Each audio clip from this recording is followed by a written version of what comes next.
There we go. Oof, that was not the best noise.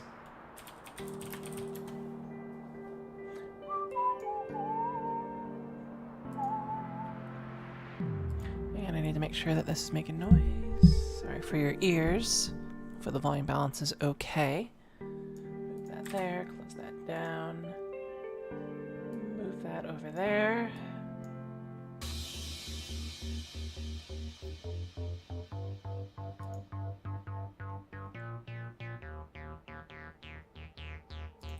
Close that down, because fuck Skype. Fuck Skype. Alright, that's gonna need to get a little bigger.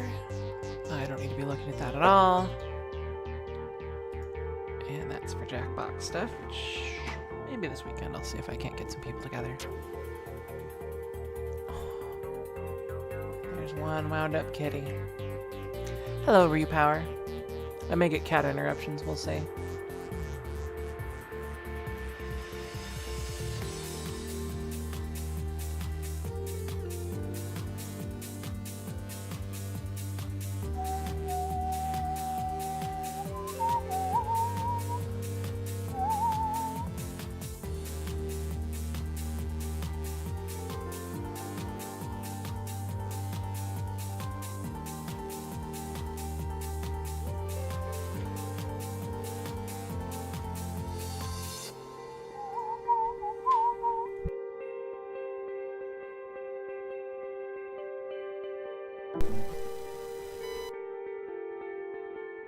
God damn it, kitty. No, no, kitty. Alright. No, just... don't be here right now. No, come here. Hello, secret knowledge. Ah. There you go. Alright, what the hell, USB?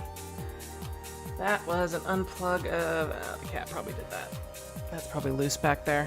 I'll have to switch ports or something in the future.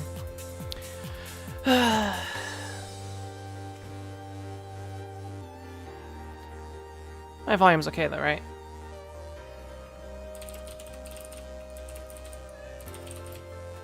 Hello, Henry. Greetings, greetings, greetings, greetings, greetings, greetings, greetings, greetings. That's good.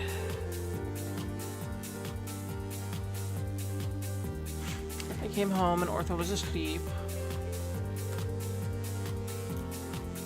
So I made myself a peanut butter sandwich, ate it, and then decided it was time to stream. I wanted to stream yesterday, but things just didn't really line up right for that. I had no time. Need more time. Let's wind this up.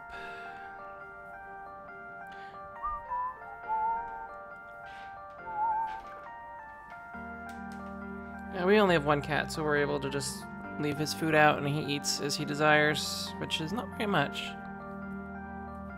I mean, we put in enough food probably for like 6 days for him, and he just eats the top down and complains that it isn't full, and then we have to fill it back up and shuffle it up a little bit.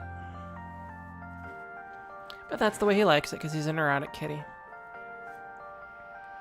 And there's sometimes I just don't know what he wants. His box is clean. He doesn't really want to play because he doesn't seem interested in that.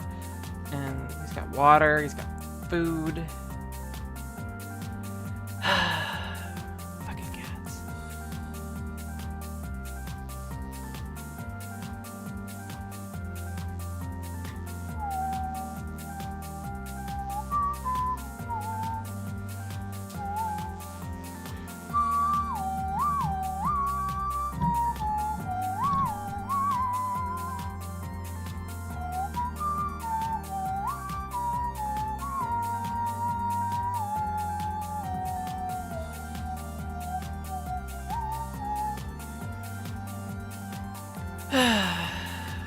Apparently not all of them. I mean, he's only recently been interrupty. He normally kept himself, not kept himself, but he normally kept himself occupied. I think now he's just bored. Yeah, Samuel L. Jackson was in Ghost Rider.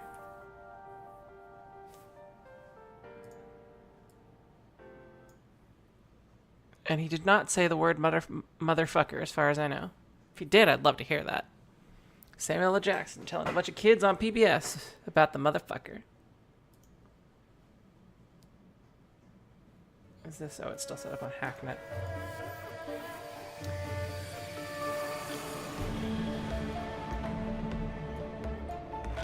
I should be better about setting this kind of stuff up. Move up the... No, there you go. Continue.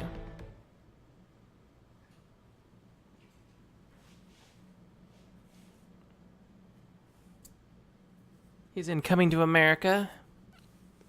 He's in Snakes on a Motherfucking Plane. He's in Jurassic Park. He's in so many things. Alright, so let's try to remember where we left off. I met my kind of adopted brother, and we're gonna supposed to meet our adopted Pappy. Pappy, no! And something's wrong. And that was basically it. I got into one battle. One little fight, and my mom got scared, and then she said I was moving with my auntie and uncle in Bel Air. Okay, so it may be possible to shoot these guys. But we don't know if they're hostile or not. They could be good guys. Or, well, less than bad guys. So first we'll check out this thing. Hello. Hello, Braber. You got karma. Because I'm a karma. Wand of Gamelon?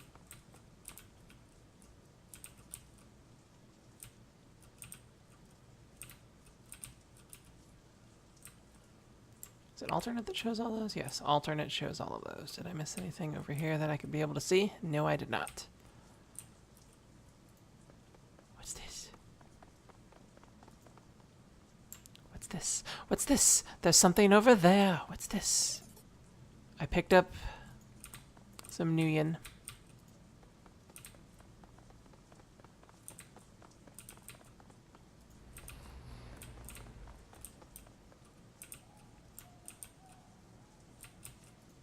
I have a feeling an encounter's coming. Husky Troll, hi. F5? Yes, F5 is quick save. Yeah, I'm not sure if it's obvious. The characters are 3D models. There's a lot of like particle effects and stuff that go on that are also either 3D models or whatever, but most of the background, this like this stuff on the ground is actually, I mean, maybe not the light shading on it, but the this part here is actually drawn just super high res detailed.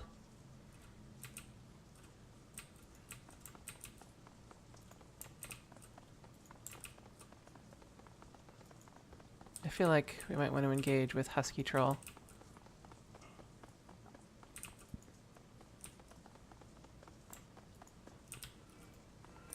Hello, David0380.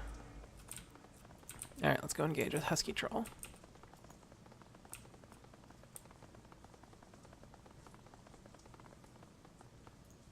What's up? Head to mini location. Crossing the street, you can make out 4 shadowy figures loitering in the plaza ahead. A troll, an orc, a dwarf, an elf.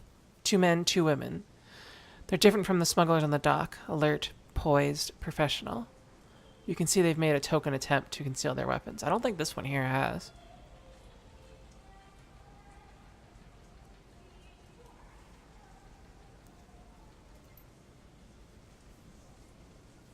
The unspoken message is clear.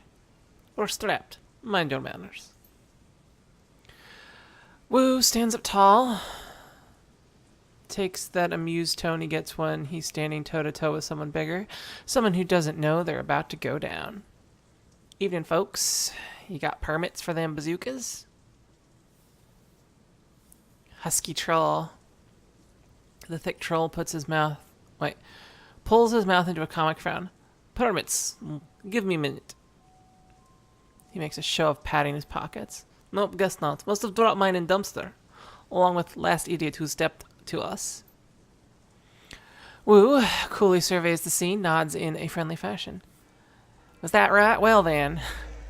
I don't know. I don't know why I'm giving them all voices. Especially well, okay. You can almost feel Wu's cop training kick in, like watching a drone execute a command routine. He reaches for his rifle, brings it up quick, but it's too late. By the time it hits his shoulder level, an assortment of nasty-looking ordnance is already trained on his head. Carter backs him up. She whips her arms forward, fists blazing with magical fire. Her eyes sweep the scene, darting from one figure to another. All right, everyone, just be cool. I don't know why that's her accent either. Their voices are fun, but I'll never remember who did what. This guy is definitely Russian, though. A little late for that, isn't it?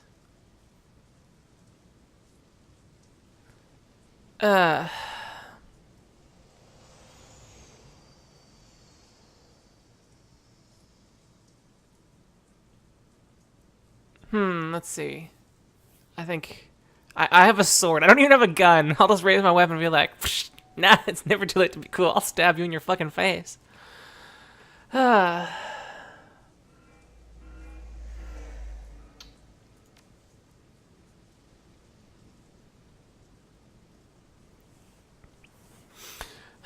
The troll winks at you and gives his attention to Will. Maybe we got off on wrong foot just now.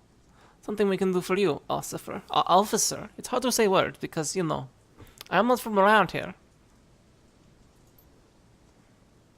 Wu's jaw tightens, but his tone stays cool and controlled. I'm looking for an old man, Raymond Black. We were supposed to meet him here. You know him?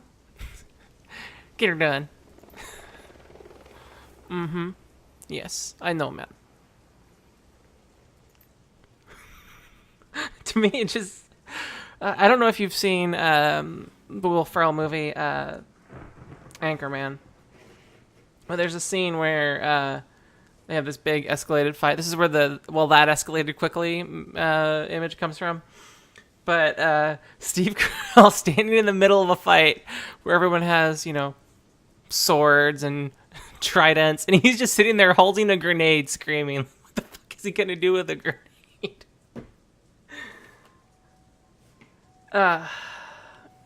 Anyway.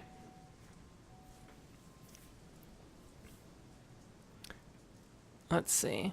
Wu's voice gets an edge. You can see a vein in his temple start to pulse. Where is it? Where are you at? Can I finish? Can I finish? Don't talk to me, woman. Carter sees it too. Keeps her voice neutral. Easy, Duncan. That's right. Easy, Duncan. That is your name. Named after Dunkin' Donuts. Your friend Raymond never showed. You've been waiting for a better part of an hour.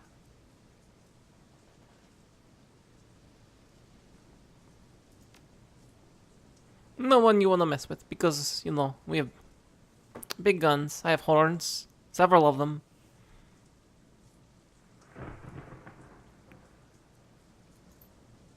I have to go to, like, dentist to get... I mean, you normals with your teeth that are all, like, normal, we have to, like, have cavities and brush our horns, too. It is really just... I don't know. I don't know where to go with that. I feel like a whole, like, nerd troll kid in high school being teased because he's got braces on his horns. Like, it's headgear. It's okay. One day my horns will be really pretty. I'll be the prettiest girl at school. The orc girl chimes in. Her tone is light. She's trying to diffuse the situation. Well, I guess I think okay. I don't know what accent she's gonna have, but we do odd jobs for money. Yes.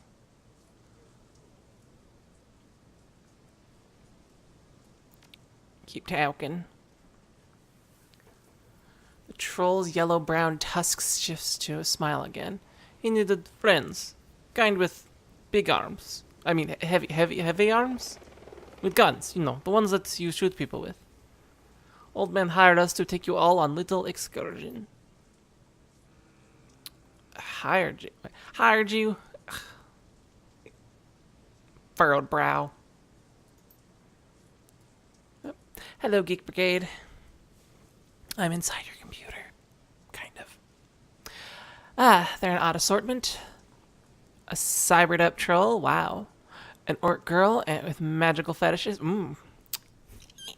my fetish. God. Sorry. I had to squeak at that. A dwarf with a cyber deck slung on her back and a tall man standing beside them. Inscrutable. All guns trained on Wu. Understanding spreads across Wu's face, his jaw tightens. You done be them Shadowrunners? Yes, we are Shadowrunners. This is bullshit. Raymond would never hire Shadowrunners. They're criminals. Get her done. Mercenary operatives. The shy dwarf cuts in. Her voice is soft, but hi. Okay. Criminal mercenary operatives. Yeah, you were right. Your buddy Raymond was associating with a bunch of hardened criminals. The troll tosses Wu a sideways smile while staring down the barrel of his gun.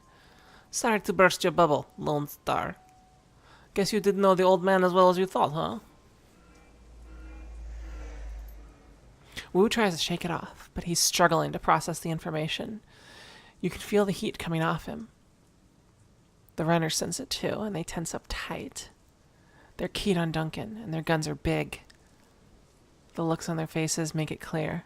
One wrong bead of sweat and Wu's going down in a red mist cloud.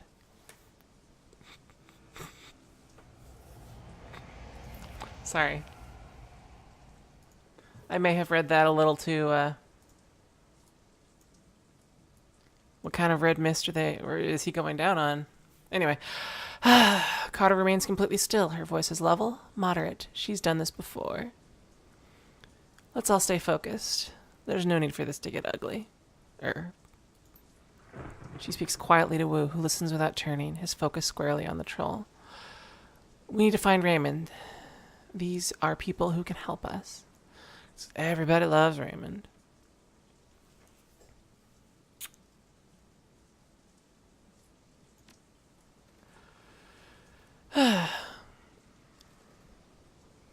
You can tell the orc girl's had enough of the tension. She blurts it out.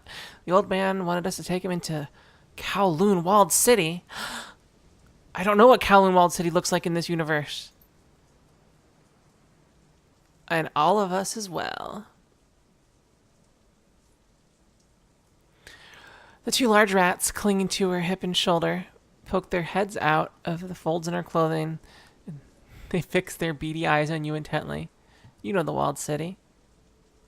I'll say no here, even though I do know. I'm curious how they explain it. It's a shithole. The worst slum in the Eastern Hemisphere. Trid clips and news stories can't do it justice. Memories of growing up in the Redmond Barrens flash through your mind. We don't get it. A bad place. Now why would a little old man pay to take him there? He's becoming more and more Ross Perot as the time goes on. And by Ross Perot, I mean Dana Carvey as Ross Perot. The shy dwarf standing next to her nods and jumps in.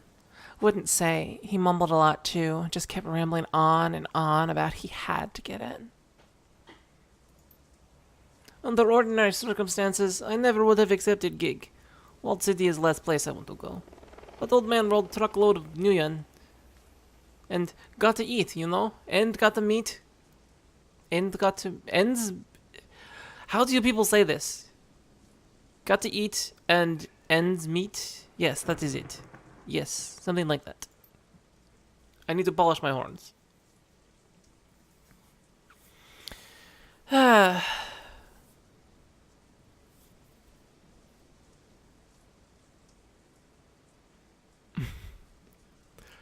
People are inside of Geek Brigade's computer secretly breaking things. And I think you might be able to hear the cat in the background mewing. What are you mewing about?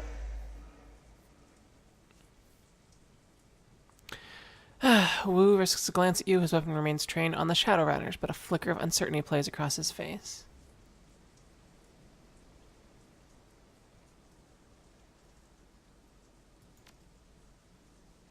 Okay, gang. I tell you what. He looks at his team and slowly starts to lower his weapon. We're all gonna put our guns down.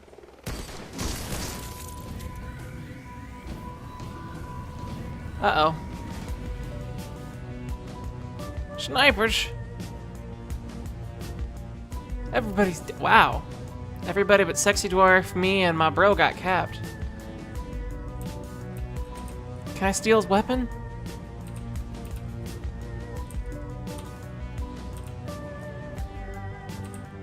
Alright, based on the way the bodies are facing,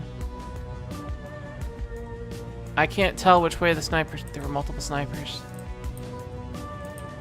Multiple snipers!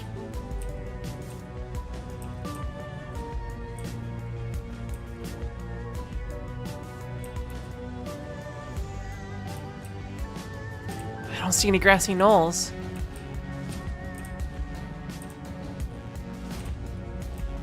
I have to stay in cover.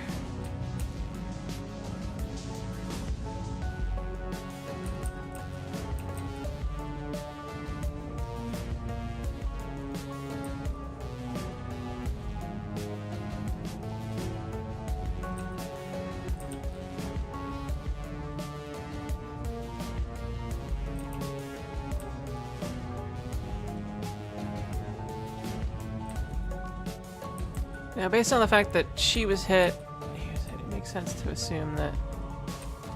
Wait, is there another dude there? There is.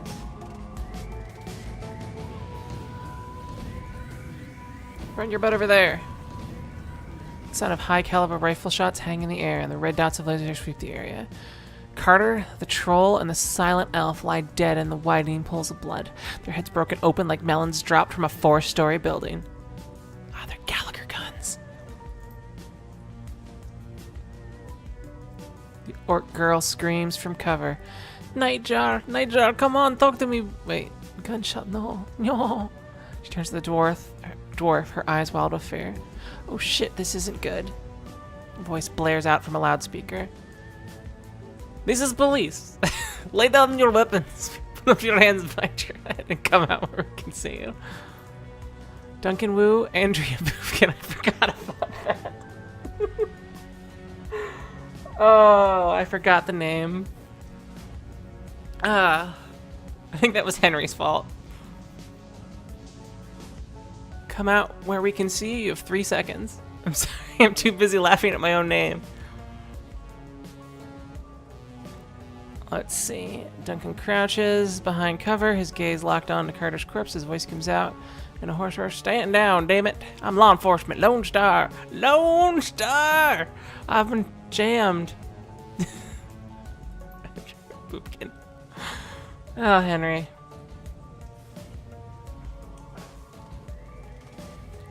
He's driven deeper into cover by a hail of gunfire. Shy Dwarf. The dwarf shakes her head at him. Her voice is flat. Save your breath. They won't listen. Use your eyes. These bastards aren't here to make arrests. I have to decide on a voice for her. But she's got cute little rat bros. Look at this. Look at the cute little rat buddy. Rat bro. I'm gonna boop his nose because I'm Andrew Boopkin. Alright. Sniper shot hits the wall next to her head, showering her an explosion of plaster. Everyone pop down, just give me a minute. Greetings, the doomed one. And yes, it's my Hong Kong accent. Because, you know, they say Cantonese is the South, and that's what they speak down there, so I figured I could adopt a little bit of that accent to it. The rat girl stares at the ground intently, as if listening, then her brow furrows, her eyes go beady, and her nose wrinkles up. She begins to sway back and forth, her lips moving soundlessly. She snaps out of her trance. Okay, I've got a way out. It's the end of the street. Everyone come with me. She's the rat whisperer. Everyone, we don't need the rent-a-cops, gobbit. Don't know if that's her name or a curse word. We're the only ones. Oh, okay, that's her name. God damn it.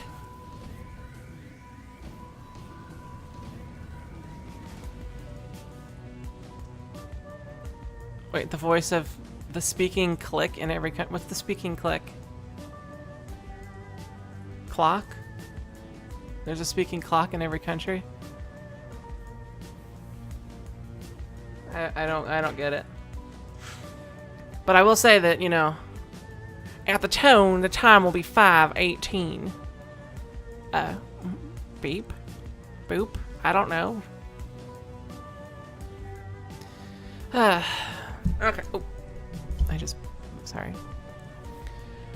Their extra fire power is. I got us an exit, but they've got to get past the heat. Oh, but we've got to get past the heat, and we can't shoot our way out of this on our own. Something else. They can soak up a few rounds for us. Is chat half broken again? I don't know. Maybe. I will refresh. I pressed F5. It will be many seconds before I can see. Okay. Boop. Alright. Just stick to cover and keep close. There's a door down the street that leads to a back alley. That's our exit point. You fall behind, you get left behind.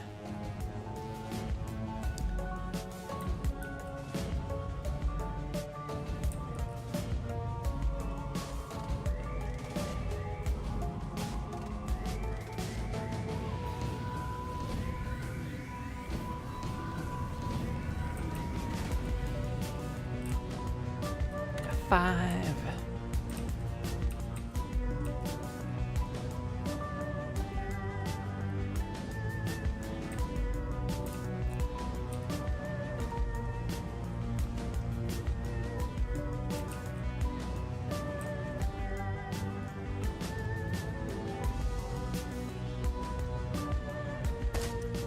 Oh shit. There's dudes that. Oh shit.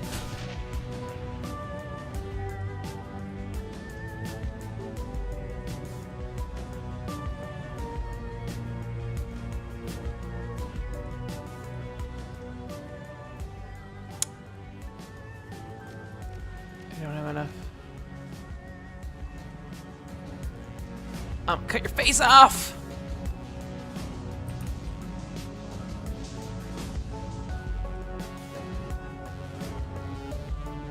I'ma shoot you. Is that two? How far can I get in one shot?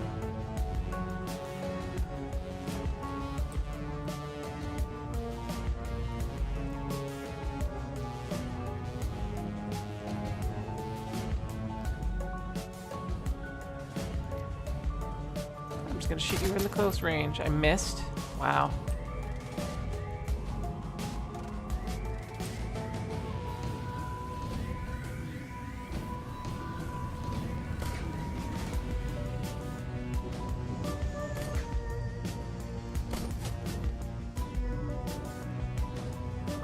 Get everybody killed.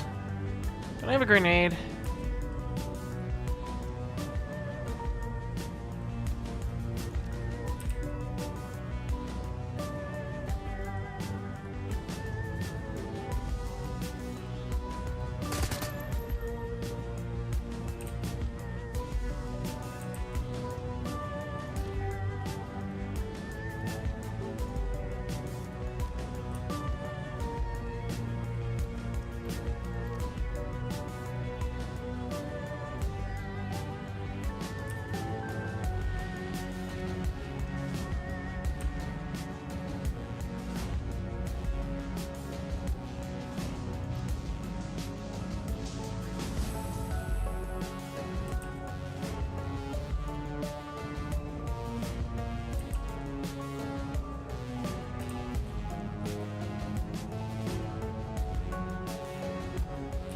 Any of this offer cover? Yep, it's XCOM all over again.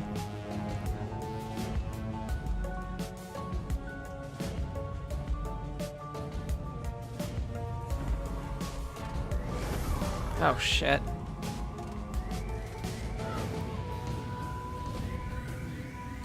I really started out of position. Oh, that's me. Alright.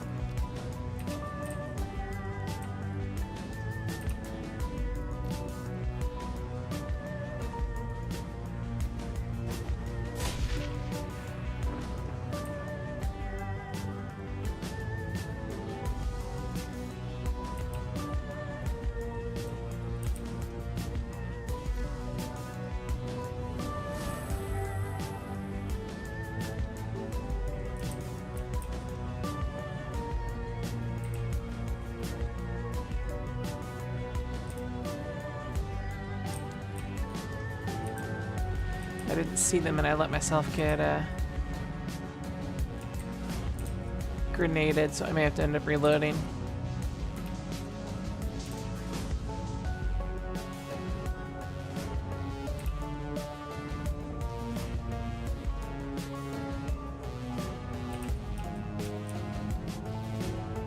Alright, Dwarf Girl.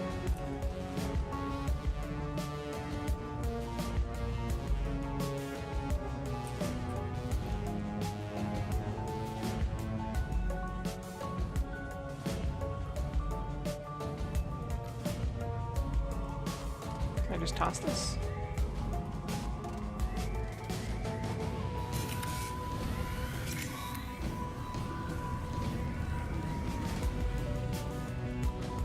I'll hide there. Oh, I have 3 hits. Alright, well.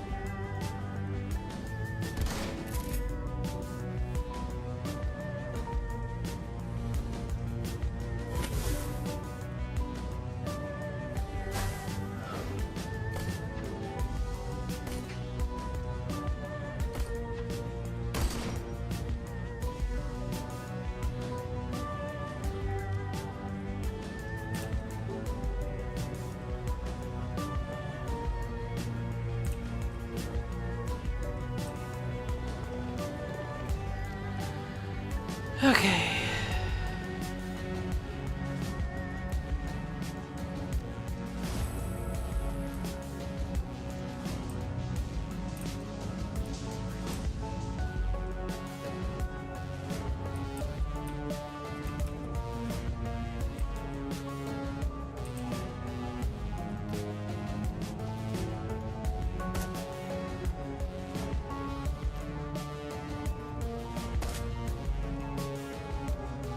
I don't have any weapons.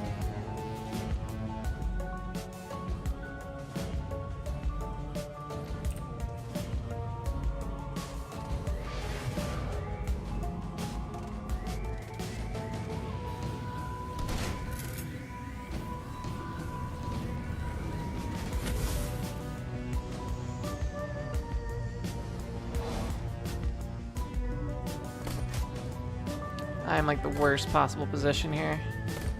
It's a good thing to have this as the second encounter.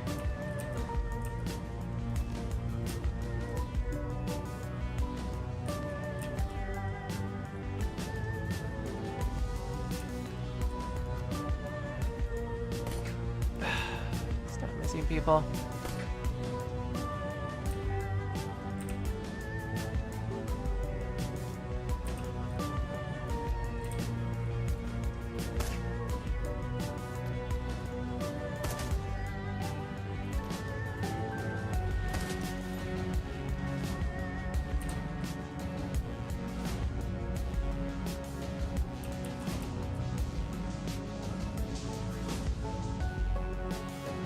Slash your face off. We'll have you back up here.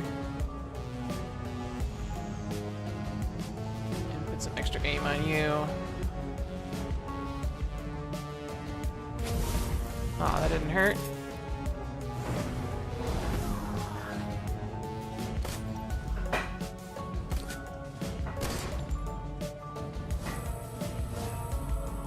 Alright, so there goes that.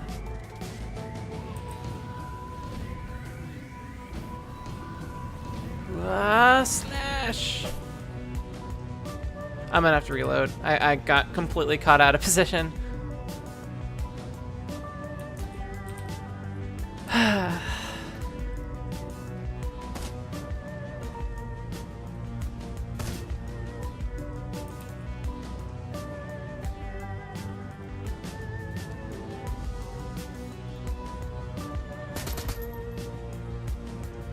Maybe not. Maybe I can. Just barely make it out of this one.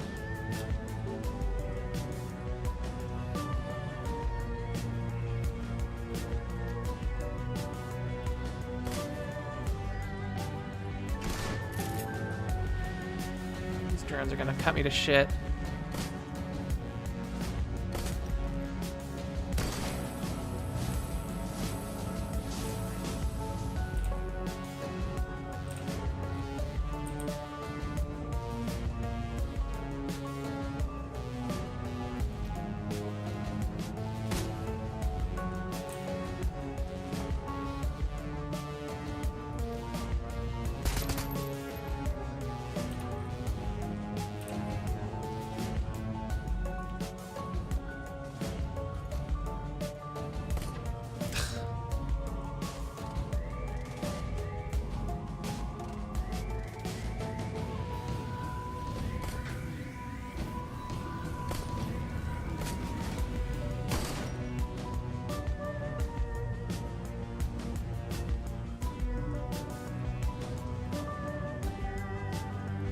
Okay, I have to reload.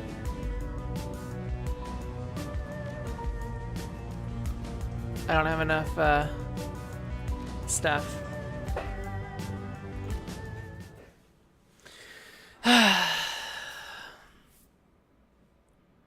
Which means someone would have to die.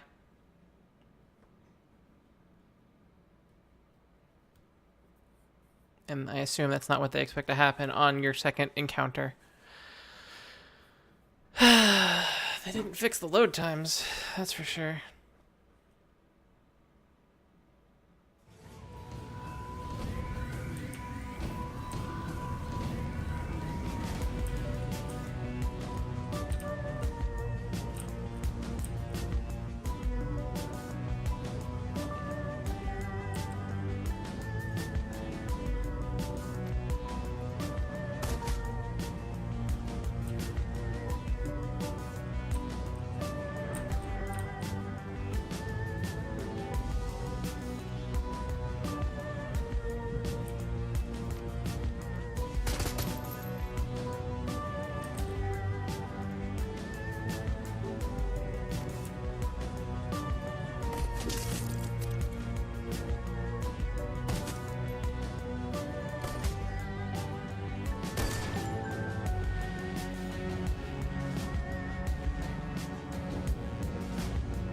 Shit.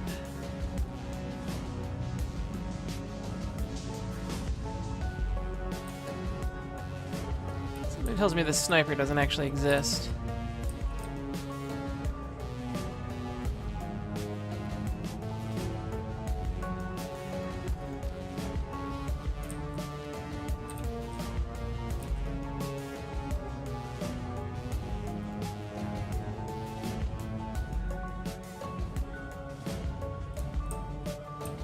Wait.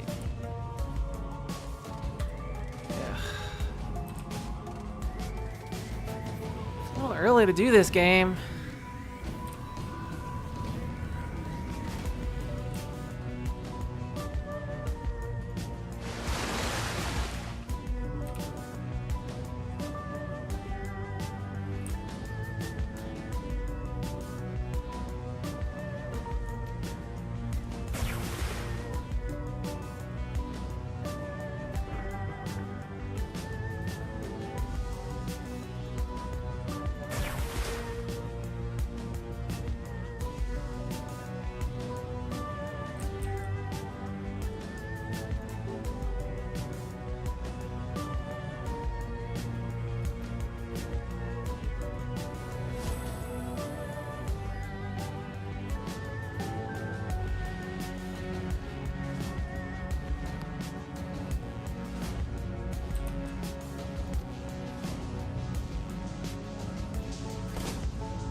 Come on.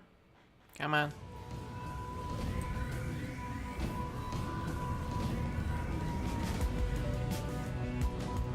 Okay. That apparently counts as cover, so...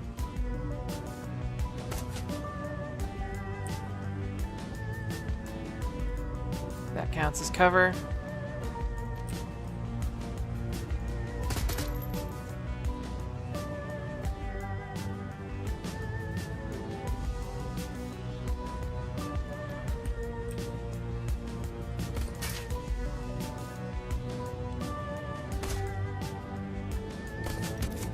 There's not a diplomatic solution to this.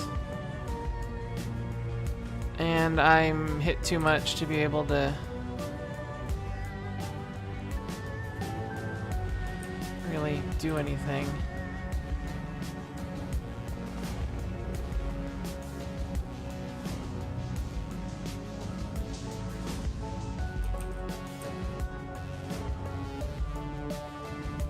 It's too...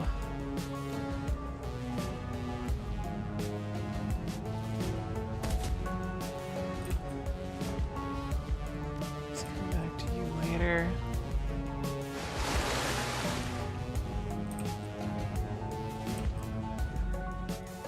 You are gonna get splashed.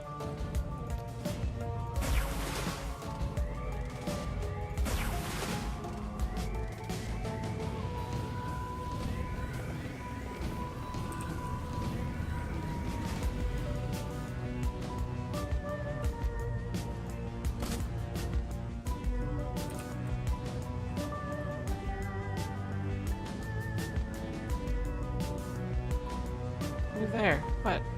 I don't... You know, I want you to move there.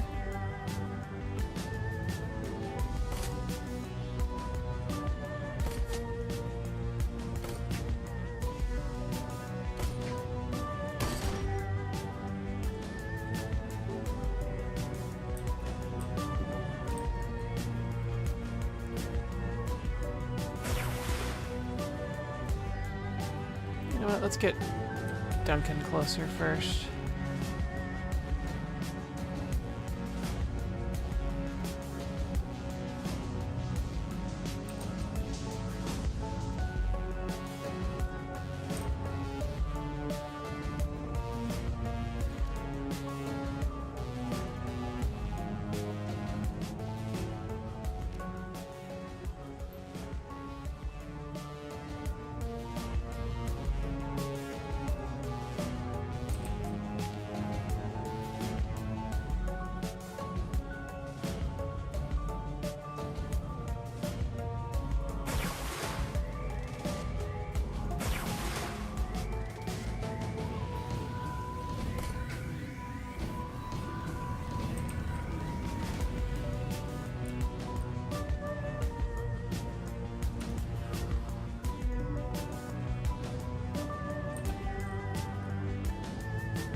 Okay, this is going quite a bit better.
Judo chop.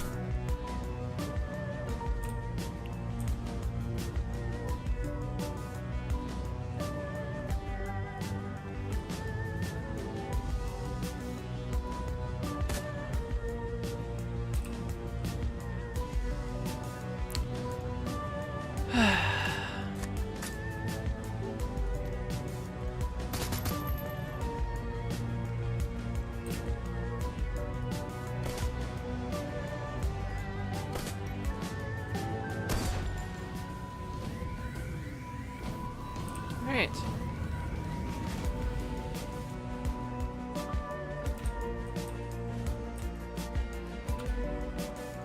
This went far better. We just need to avoid the snipper.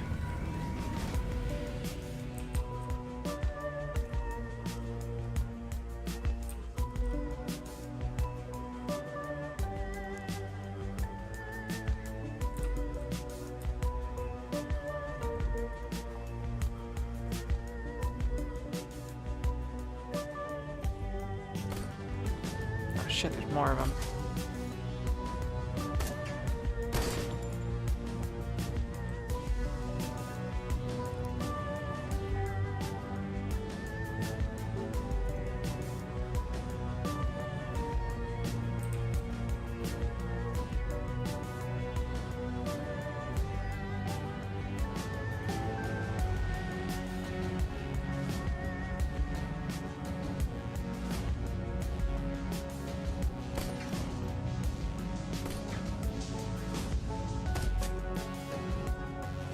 Alright, there we go.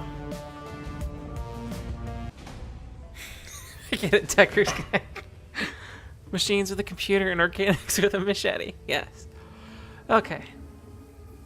Now, I'm supposed to have a gun, but I allocated my points in a way that... Oh god, I'm hungry. I don't really have anything. Oh, hi, kitty. I could eat the kitty. I have one of those little cheese wedge things. I'll grab one of those. Cheese wedge.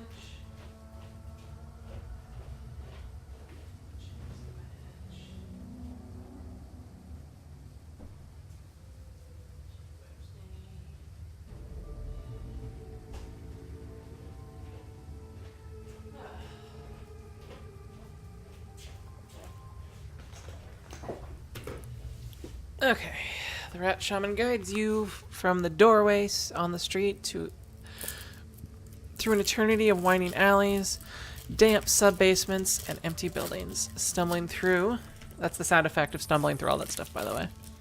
Stumbling through the refuse and filth. You make your way into the sewers below Victoria Harbor.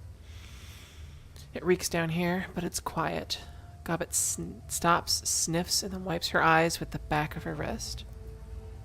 Her rat squeaks softly in the folds of her clothing. The dwarf watches her silently for a moment, then moves closely and gently takes her hand. In the dim light of the sewer, you can see they're nearly the same age. No more than 20. 21 tops.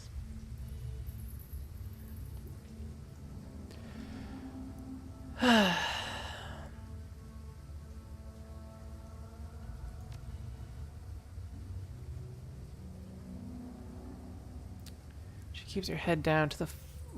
She keeps her head down and tells it to the floor. The troll you were talking to was Nightjar. He was our friend. The elf was called Gutshot. Kind of an asshole, but I didn't need to see his head splattered everywhere like that.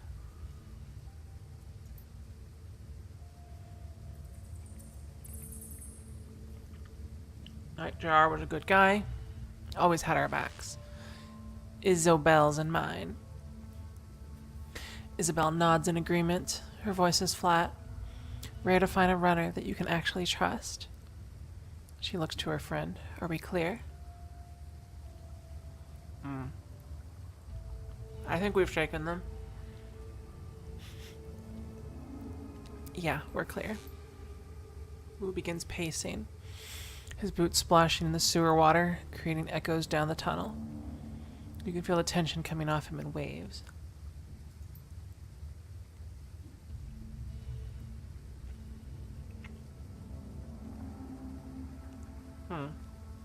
This is bullshit. I'm done messing around in alleys and...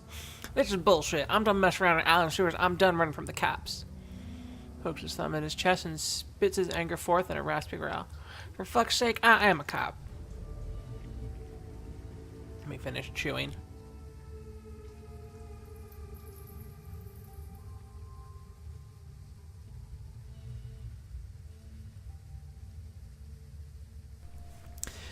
There's a Lone Star Sergeant dead back there. Damn it, she was... Wu starts to choke up, struggles against it, fighting to maintain control, but he needs a minute to recover. He finally manages to pull together. But he's raw. When he speaks again, his voice is seething and hoarse. I don't know what the hell's going on with the Hong Kong cops, but I'm calling in some Lone Star backup from home. I want to get some of my own people down here. We're going to find Raymond and figure out what the hell's going on. The little orc shrugs. Whatever you say, big guy. Have fun with that. She looks over at her friend. They both nod. Iz and I are out of here. Best of luck finding your friend.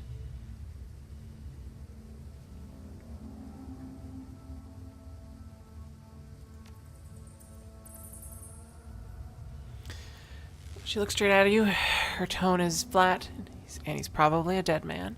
Sorry, but it's the truth. Pappy, no. Pappy. Wu isn't listening, but you can see on his face that he's already written the orc girl off. He pulls a security-grade PDA from his holster on his left leg, raises it, and starts tapping buttons with a meaty finger. The Lone Star logo on the back of the device looks shiny and official. He stops, confused, then taps it harder. The red light flashing... The red flashing image on the PDA reflects in his goggle. What the hell? I'm locked out of the I'm locked out of the network. My law enforcement status has been revoked. I'm no longer a cap. Does that make me a criminal? Because that's what we taught in cop school. You're either a criminal or you're a cap. Unless you're a dirty cop, in which case it's like a criminal, but you're also a cap. I'm even wearing cop glasses. I don't believe it. They're saying that there's an APB out on us. You and me both. Andrea Boofkin. Oh, that name.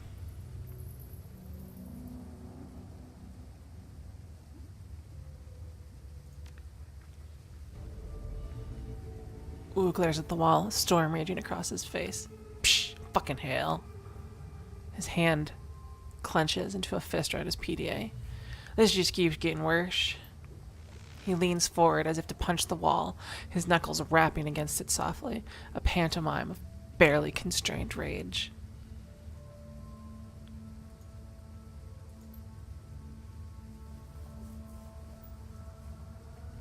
Suddenly, he turns and slings his PDA at the far wall.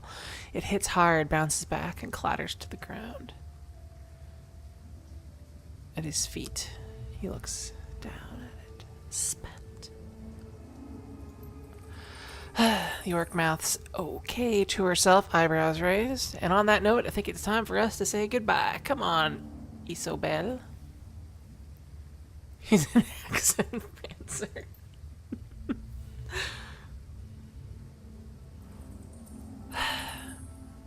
She's cut off by a sudden smashing noise as her friend's boot comes crashing down on the PDA at Wu's feet. The dwarf looks down at her work, unsatisfied, and brings her boot down again and again until there's nothing left but a snarl of plastic housing, broken glass, and a circuit board.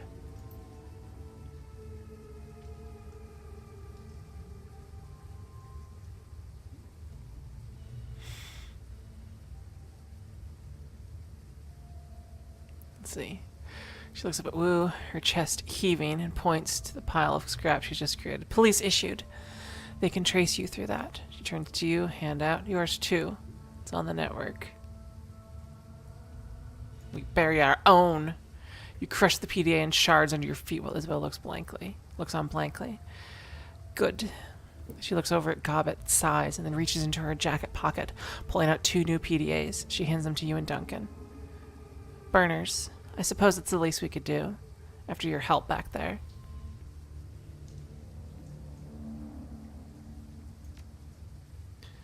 Runners need to be prepared for contingencies. Isn't that right, Isabel isn't listening. She's staring open-mouthed at her own PDA, its bluish glow illuminating her horrified expression. Gobbet, we gotta go right now. Isabel's voice is monotone but empathetic. She holds up her PDA and shows her friend. They're after us, too. Her screen displays a newscast. Your own face stares back at you from the upper left corner of the screen. In breaking Hong Kong news, just under an hour ago, Hong Kong port authorities were involved in a firefight with members of a terrorist cell linked to the mainland city-state of Hainan. The battle left 3 terrorists dead, along with an unconfirmed number of Hong Kong police officers. Your image winks out, replaced by a scowling image of Duncan Wu, a mugshot from a long time ago, before Raymond. Our sources report that Seattle natives Duncan Wu and Andrea Boopkin, along with their Hong Kong-based accomplices, are still at large. They are well armed and should be considered extremely dangerous. Low-res photographs of Gobbet and Isabel pop up on screen, replacing Duncan Wu. The color drains out of Gobbet's face. Oh shit. Kowloon officials report that the terrorist cell known as the White Star maintain ties to the state of Hainan, and it's purported to be receiving weapons and funding from anti-corporate groups in the UCAS state of Seattle. God, I can't even... Oh, God. Port authorities are standing on high alert, and the Hong Kong Police Force Special Duties Unit has been engaged to deal with the threat. We go live now to Chief Inspector Crate of the Special Duties Unit, who will be making a statement. Behind the newscaster, a video window displays the location of your firefight in Victoria Harbor. The camera pans to Chief Inspector Crate. She is surrounded by a swarm of news reporters, but appears unfazed by the attention. She speaks with supreme confidence. I am struggling with the concept of Asian reporters, of Asian newscasters speaking with, like, oh, I do declare, with my southern peach pie. This time we cut the lattice so it was all little hexagons. It's like there's a little math puzzle on my pie. God.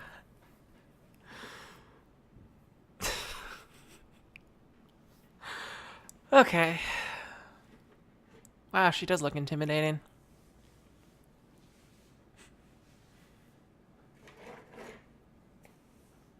Okay. I don't know what accent she's gonna have. I can't think of one. One will come to me later. We have yet to ascertain the motive for tonight's attack, but it was clearly a well-planned and coordinated effort. Create sounds smooth, more like a corporate mouthpiece. Oh wait, she can't smooth. Okay. How do I sound smooth? I don't know. We have already issued an all-points bulletin along with a kill or capture order for the 4 remaining terrorists, and I have instructed the Special Duties Unit to make this manhunt a top priority. She looks directly into the camera. If you should see one or more of these individuals, do not attempt to engage them. Instead, tap into the Hong Kong Police Force flash code at the bottom of the screen. If you are on an authorized network and take a picture, our system will automatically identify them in your data stream. I don't even know how to make a Portuguese accent. Portuguese media is not something that gets consumed very often where I am. The Decker switches off the newscast and clips her PDA onto her belt. For a moment, there's no sound but the roar of sewer water rushing through the pipes. Gobbet bends over, hands on her knees, sucking wind. Her tiny rats scurry for a new position. I done thought we were fucked before. But now we are done well and truly fucked. Like... Normally you're like, fuck, but this is like double fuck times at least 3 more fucks. That's fuck to the power of fuck.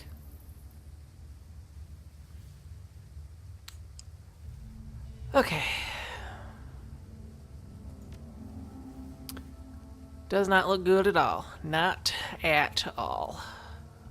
I will never be able to go to Whataburger again.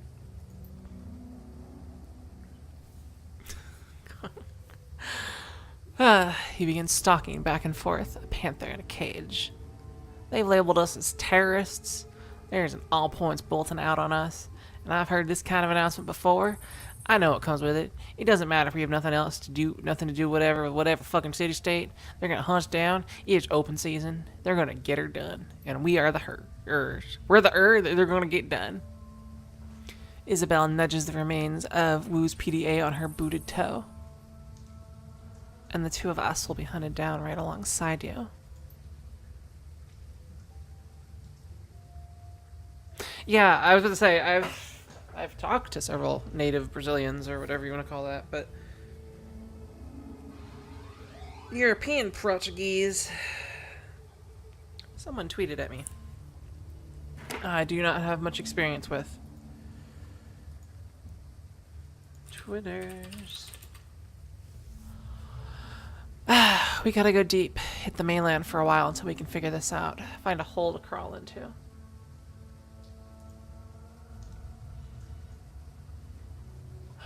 Oh, shit.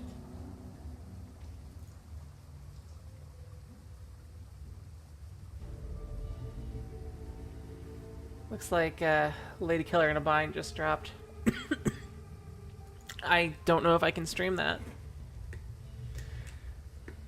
I'll have to see. Okay. Gobbet looks at Isobel, wipes her mouth, wow, and points at you and Duncan. We've got to get them off the grid too, way off. The dwarf looks up at Duncan, her large eyes narrow. Hey, Lone Star, you've got a security license, right? That means you've got a SIN too. I may do a secret stream of that. I'll have to see what I have set up, because I may be able to. We'll see.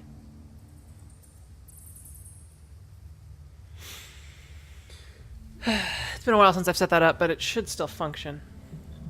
I may need to do some software tests. But then, I mean, I won't stream it on Twitch.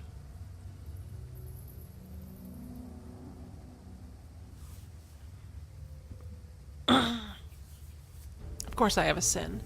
I wouldn't be able to get paid otherwise. Only criminals and lowlifes go sinless. She runs her hand along her cyberdeck, thinking. That means you can be traced, both of you. You get spotted by a drone or security camera, get ID'd by a retinal scanner, or try to use your cred stick or passport, the Hong Kong police force will know just where to find you.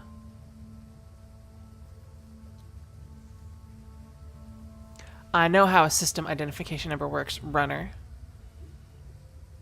Let's see. Oh, I know this. I have etiquette for this. Some of those useless points that made it so I don't have a gun finally going to become useful. You got that right, Seattle. Oh, that's right. Wasn't that where I was?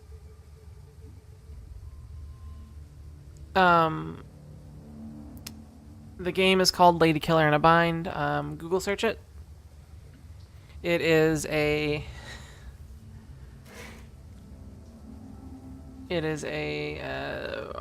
semi-erotic visual novel. Let's see. What's the full title of this? Because it has a lovely title, and I can't.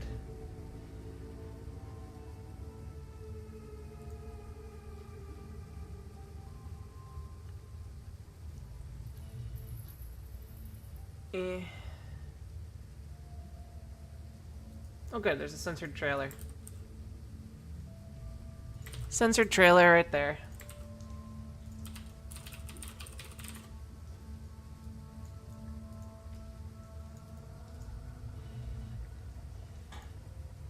I will read. Okay, here's the title here. Or, can you survive 7 days trapped on a cruise ship with your brother's classmates and enemies, forced into a game of high-stakes social manipulation? The full title is, My twin brother made me cross-dress as him, and now I have to deal with a geeky stalker and a Dom beauty who both want me in a bind. Or, Lady Killer in a Bind for short, is an erotic visual novel about social manipulation, cross-dressing, and girls tying up other girls. Oh, I have to reset that back up. It'll be a different link than it was last time. That will take some. I probably won't have time to do that until this weekend, at the earliest, assuming things work smoothly, which they may not.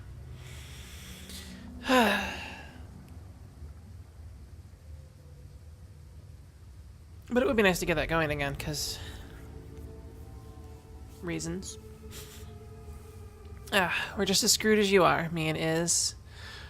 We were listed as your accomplices. And we can't afford for you to get caught. You'll leave them to us one way or another. DNA samples, things we've told you, astral residue, I don't know, cop stuff.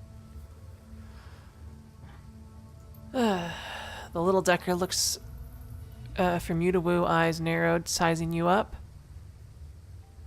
You can see her make a slight decision before she speaks. Her voice is flat, resigned. We need to get your sins burned. Delete you from the record books. All of them. And yeah, there's no archives or anything. It's not actually up anymore. I have to rebuild it. If you want to like look at what was there, because there wasn't anything. It was all live. And I do kind of want to set that up for other things too, because it would be a lower latency form of next time we want to play one of the Jackbox games, like when we're doing Quiplash. Instead of being like a 30-second delay, I can get that down to much lower, sub 5, possibly even at the best settings. I think I had it about 1.5 seconds. I mean, by settings, I mean it's complicated. And with something like Quiplash, it shouldn't be a problem just to double stream instead of having to restream through it, which was slightly problematic on Twitch. The RTMP and just okay. Okay. All of them. Whoa, wait a minute. You want us to just erase our identity? Wait, all of them. Whoa, wait a minute. You just want us to erase our identities? Don't you know that I spent decades building my? Okay. Woo runs a hand across his scalp. Beyond the fact that it's insane, will this even work? We burn our sins, go off the grid. Won't they just redouble their efforts to find us? God damn it.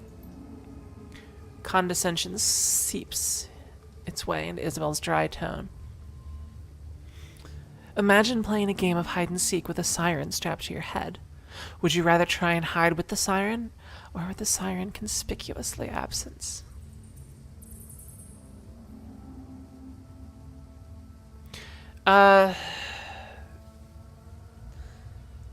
I think it might be a problem on the Twitch terms of service now. With the most recent update, where I think that I think AO games are banned entirely. And even if this game isn't rated, I believe the official. I have to double check this, but I think the official policy is like incidental nudity is fine. Like if like I was playing Dark Souls and then there's the spider lady who has boobs. If those are shown, I don't know if they're like shown. I didn't see there was hair in the way. That's okay because that's like minor and incidental. But if it's practically a porn game, then those aren't allowed. So that's which this game kind of is. We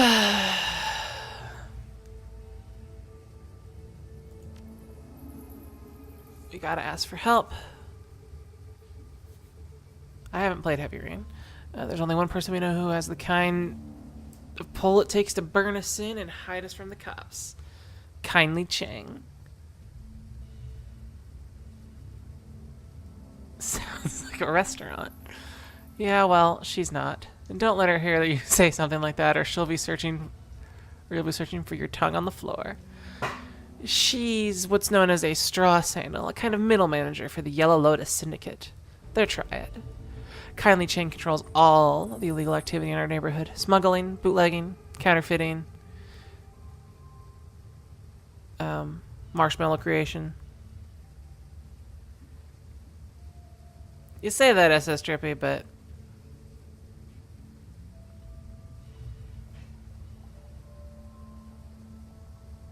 yeah, I'm pretty. I don't think this game is rated AO because I don't think it's ESRB rated at all, being an independent release. But it definitely qualifies for an AO rating. So I feel a off whatever stream is off Twitch stream is more appropriate. Kindly Chang controls. Okay, I already explained that. Middle manager. Is the Yellow Lotus like a syndicate or a retail outlet? Um,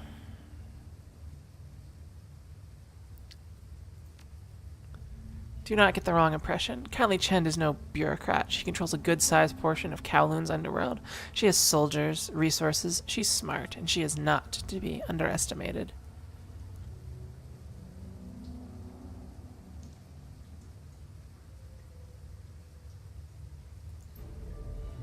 No ratings, no problem. Isabel's voice is hollow and flat. Let's see. Taking favors from a woman like Kylie Chen is a good way to get yourself into indentured servitude. You don't want to owe favors to a woman like that. Ideally, you don't want to deal with her at all. That was Nightjar's job.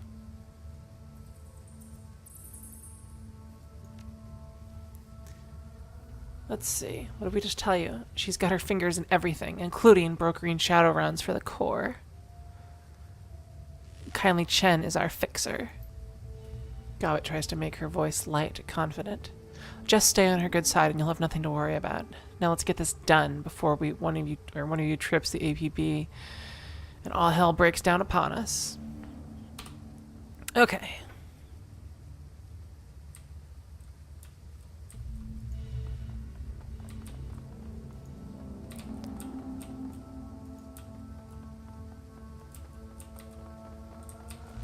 So if this follows the standard stereotype of any sort of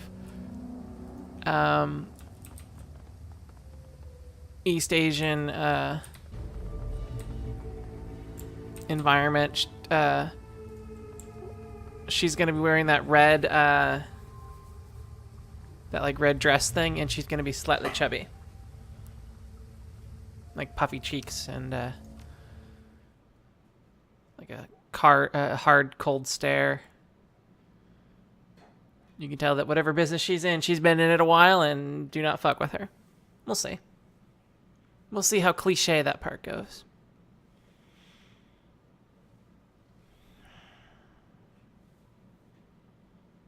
And before she's Jabba's sister. No, not that. Not that much. Oh, so low. Ow, that hurts.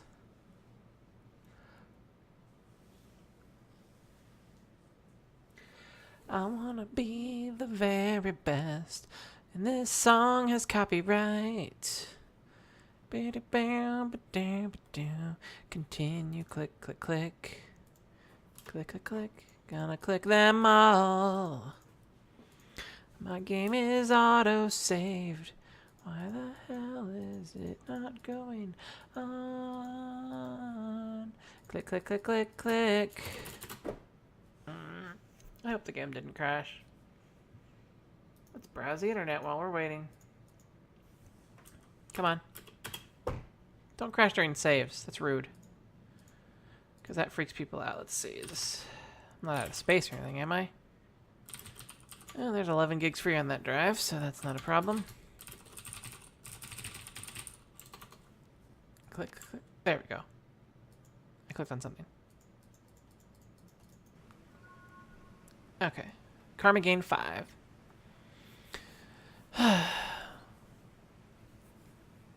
Gonna click 'em all. The rendition of the song is bad enough. Is it what? I don't know what Darude. Is that a Pokemon? I actually don't watch Pokemons. I don't really know much about them. I mean, I played through Pokemon Conquest, but that's more because I'm interested in the Nobunaga's ambition side of it than the Pokemon part of it. Yes. Yes. That's exactly how it works. The sewers deposit you in a series of mechanical access ways that eventually link to a system of railway tunnels. Gobbet leads you through 5 or 6 magnetically sealed doors and across several sets of electrified tracks until she indicates that you've reached your destination. She holds up her hand, indicating the surrounding platform. This is where the MTR station for... Wait, this is the MTR station for here. Once you go up those stairs, you'll be in our neighborhood.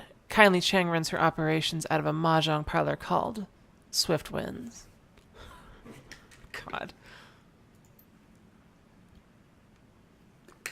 There's an APB out on us. There's an APB out on us. How do you expect us to go through this Swift Winds place? It sounds like a fart without us taking a bullet.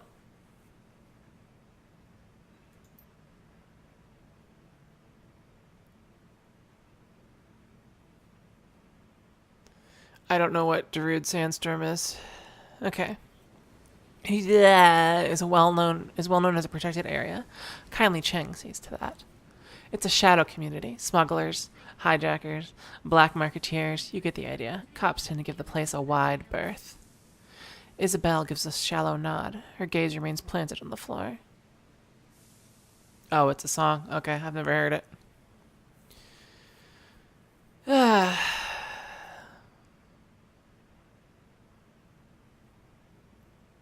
Some say it's like some called it a meme. Some said it was. Yeah. Police cameras don't last long here. Between the smog and the cloud cover, we shouldn't have to worry about drone surveillance either.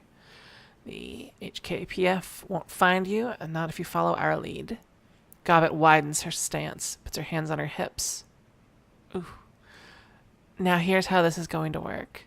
You can't get an audience with Cheng until we secure you an invitation. So me and Iz will go ahead and pay our respects. Then we'll request that she see you. Politely. We'll kiss her ass until it shines. That's about the size of it.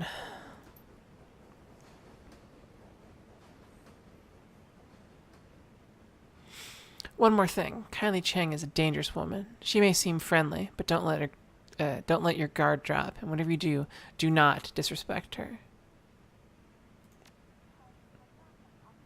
Let's see. That's it. We'll go ahead and smooth the way.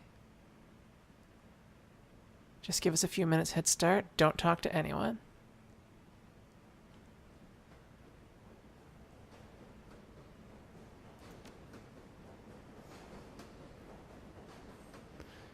Okay. Plus, your friend here radiates cop. Cops are even less welcome than outsiders. And you're not exactly ordinary either, are you? Oh, God. I am what I am. People see us strolling through town together with no prior explanation. We might not make it to the Mahjong parlor at all.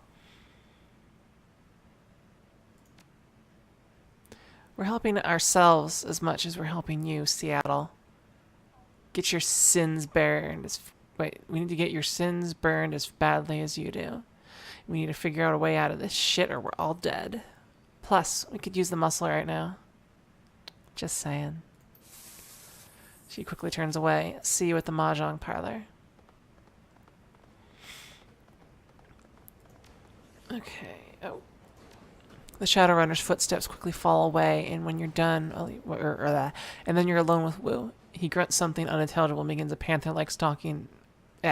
Unintelligible and begins panther stalking back and forth again. Bootprints of sewer water and muck marking his path on the subway platform behind him.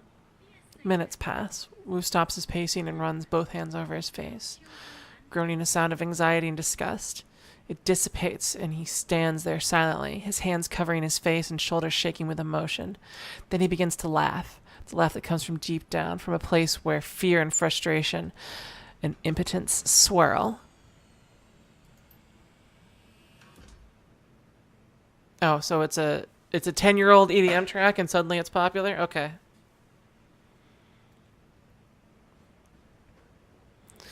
But the barrier holds. Wu focuses, taking control of his breathing, and his laughter begins to slow. He becomes himself again. Oh my god. Wait, what was his accent? Oh my god, Andrea. An aftershock of laughter shudders through him. Are you fucking kidding me? What the hell are we doing here? And how did we get in... I feel they put like the things on the wrong spots. He drops his hands and turns to you, shaking his head in disbelief. I think I'm gonna lose it.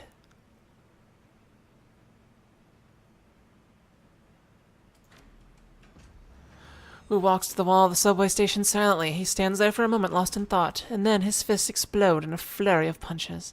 He hits the wall hard. sending plaster crumbling onto the floor at his feet. The orc breathes heavily for a moment, head down, hands on hips, spent.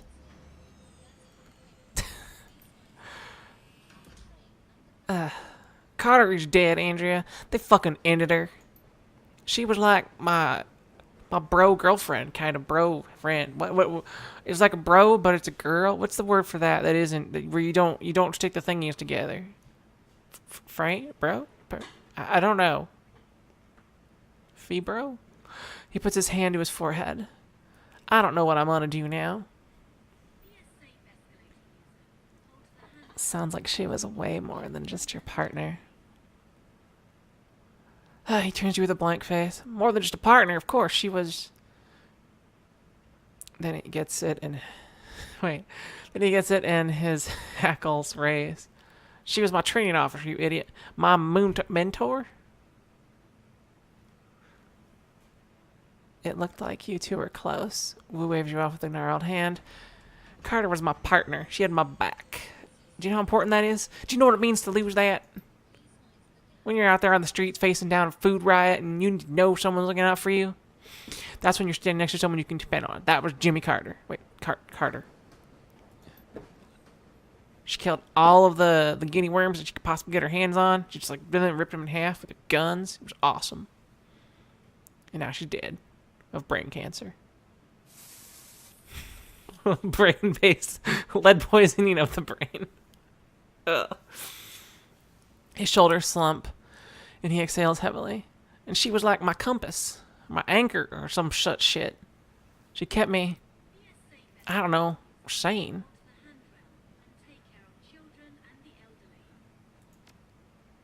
Don't patronize me, Andrea. He steps back, sucking in a deep breath. Screw it. Whatever she was, I'm throwing her down the memory hole. You know why? Because it doesn't matter now. Because we're going to burn our sins, Andrea. Jesus Christ, you get what that means?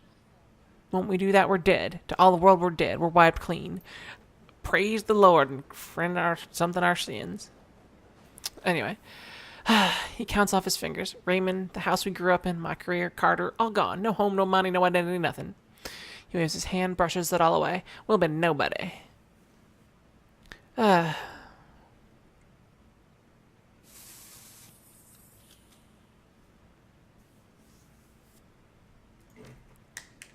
Chill.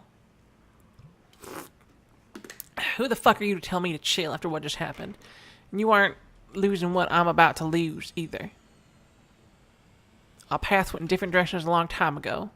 Wu's neck cranes forward, his lower jaw thrust out ahead of him. You left me behind, goddammit. You left me behind. You left me behind. Memories flash bright. Suddenly you're back 8 years ago. On the street outside of Raymond's house. Just you and Wu. The middle of the night. Flashback. Flashback. Okay. You can't just leave like this, Andrea. Wait, I have a feeling that maybe young Duncan has a different accent. What am I gonna say to Raymond? You know how he is.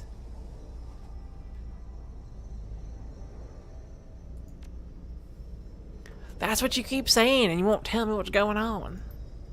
What is so important that you run out there now in the middle of the night without even telling Raymond why? He's distraught. You can see it on his face, hear it in his voice.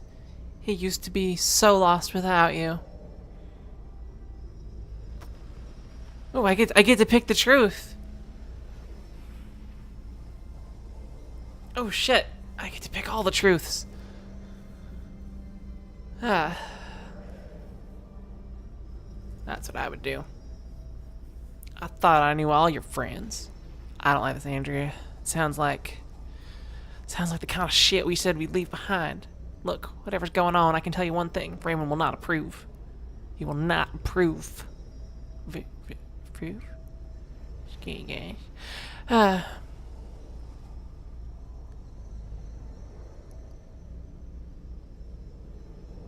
Okay. You remember the look on Duncan's face as you walked away? The events that followed that were a blur.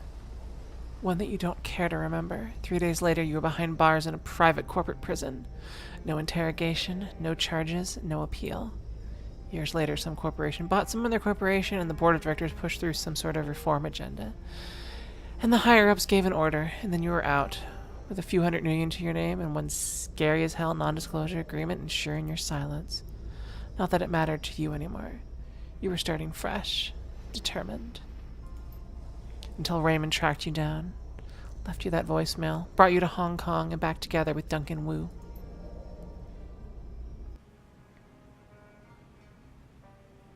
You realize that Wu's been staring at you.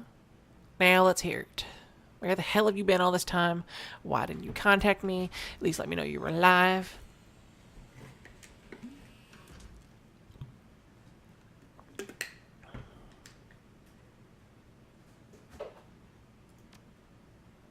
No shit. He looks at you, full lie detector mode. Ah, fuck. I had no idea. A range of emotion plays across Wu's face. He stares at the ground for some time. Before finally looking back up at you with a heavy sigh.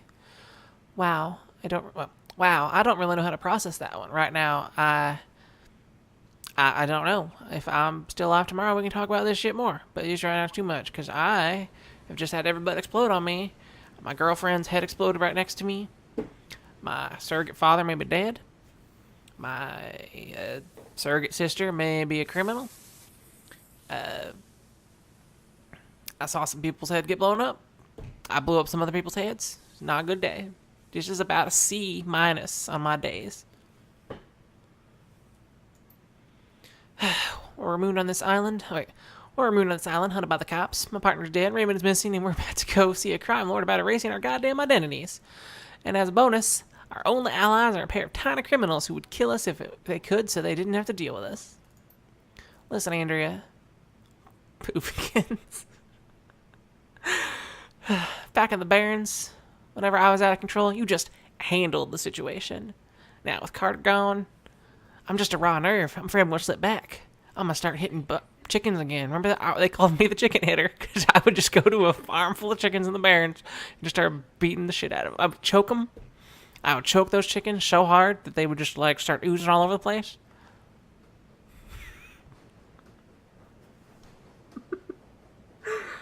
Oh, okay. Alright, and people are going to start getting hurt again. I got you. Oh, no, I don't have your back. Yeah, sure, I guess I do. He stares at you hard, like he's trying to see something inside your head. His voice comes out flat. We'll see. Just don't press it. I need time to get used to you. Now let's go meet that triad woman and get our sins burned. I want to rip off a bandage as fast as I can. Go to the Majing pilot. Whoa, shit, game, you're all caught on shit. What the fuck? Am I in tap mode? There we go.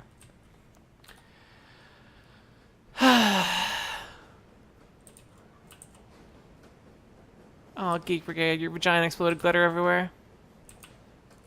That is good. Okay, I have some points to spend. I have 6 points to spend. Let me save first. Create new save.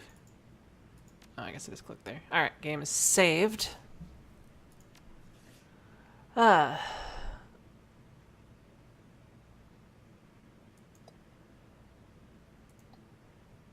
spend some Kuruma.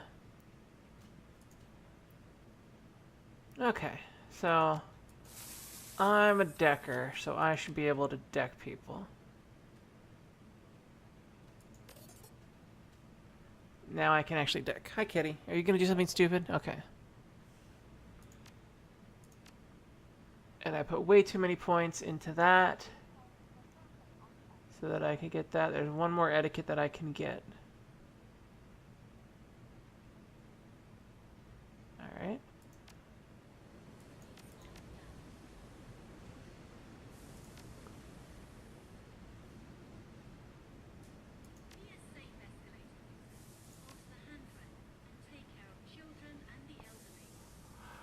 Now, what would I rather use? I would rather use pistols, probably.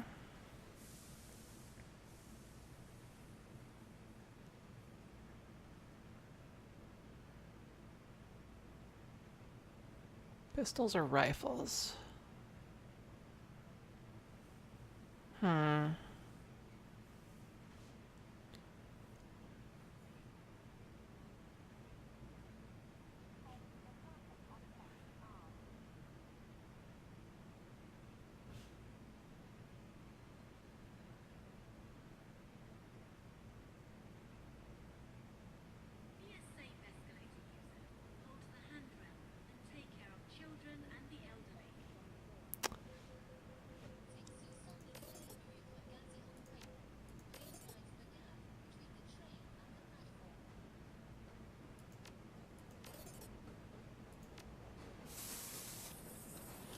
What kind of weapons do you think a guy should, or what kind of weapon do you guys think I should use? Either a pistol or a rifle. I'm not gonna use. I know that SMGs suck and shotguns suck too.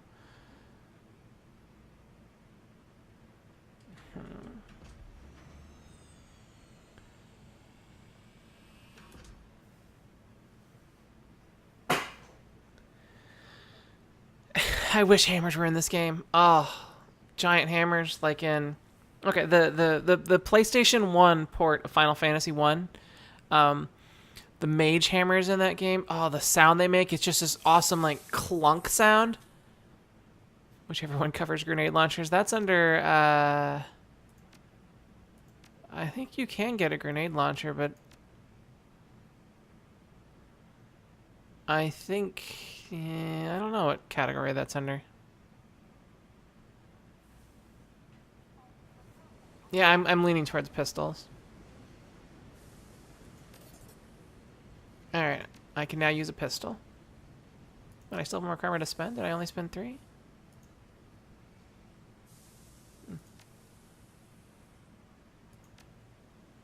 Oh, I need more ranged combat to spend that much. That's why.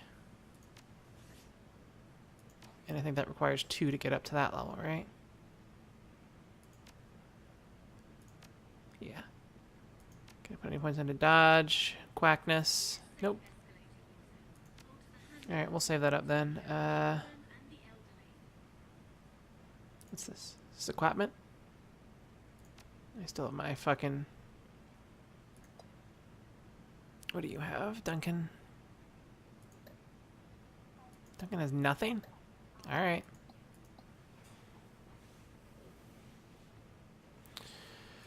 Alright.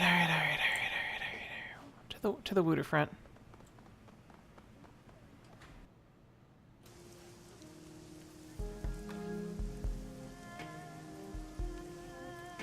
No sign of caps. Except for you. You're a cap. We got Frederick 5-5. We've got... Why would I use the intercom?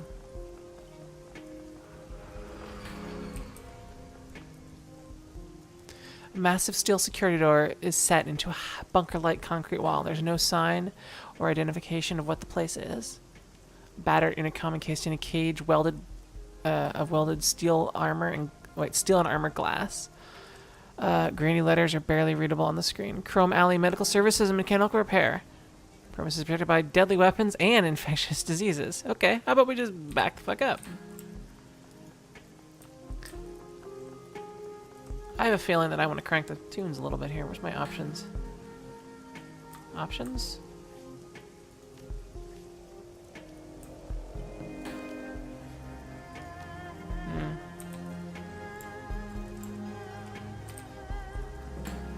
I want to hear this song louder.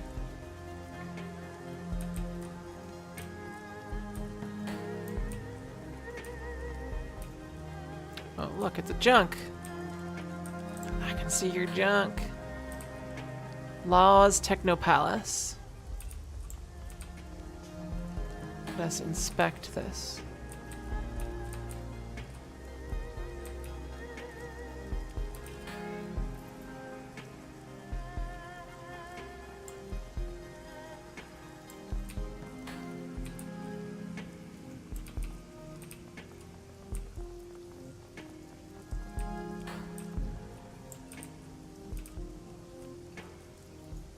Check out this way. Oh, is it under the floppy disk for the options? I can go to the main menu. Oh, here we go. Yeah. Yeah. Let me know if this is now suddenly too loud.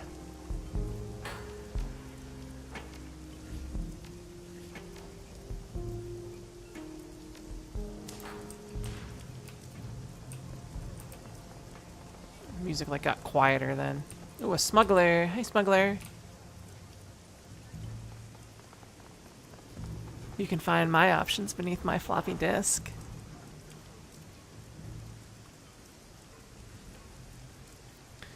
Just off the docks, you spot a sea-worn man with a smile almost too wide for his head. His teeth shine white against the thick black bush of his beard. His clothes are a myriad of colors, patterns, and fabrics, a smattering of cultures draped across his body. If there's anything he's clearly advertising, it's the extent of his travels. You like something, you'll see. You'll see something you like. His voice is coarse, like steel wool on your eardrums. Come and get it. Now's your last chance. Everything is on sale. Won't find pieces anywhere else like this, friend.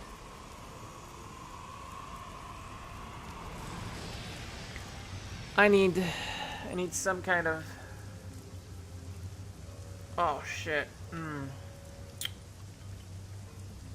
much money do I have? I need a pistol.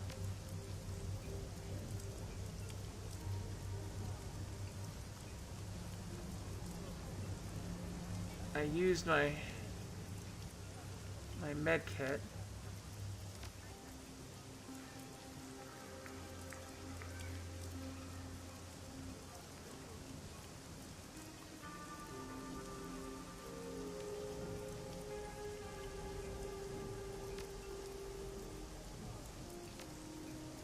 All right. Can I sell items?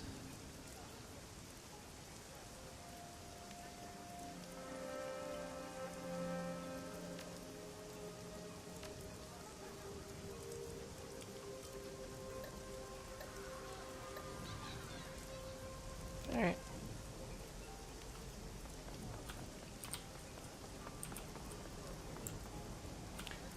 Spent all my money. But now I've got a gun.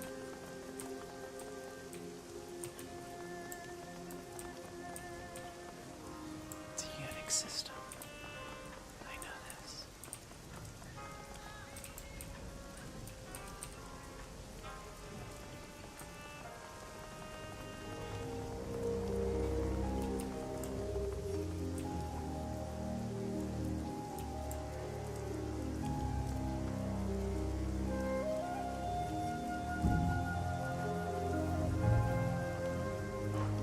Let's see. Someone at my work asked me to transfer data from a floppy disk. They gave me a blank DVD and asked me if there will be enough space. Dumbassery really is a skill. How old were they? Because to me, I think that could just be some kind of, like, they were asked by someone who was ancient. It's like there's these floppy disk things, and the original name has been sloppily painted over with black paint, but newer, somewhat weathered characters have been painted in bold brush strokes. And read, Bolt Hole.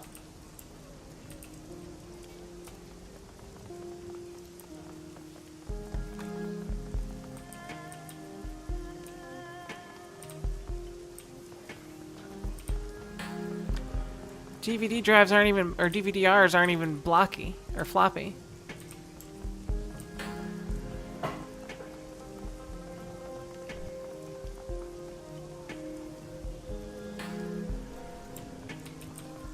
For those of you who don't know, the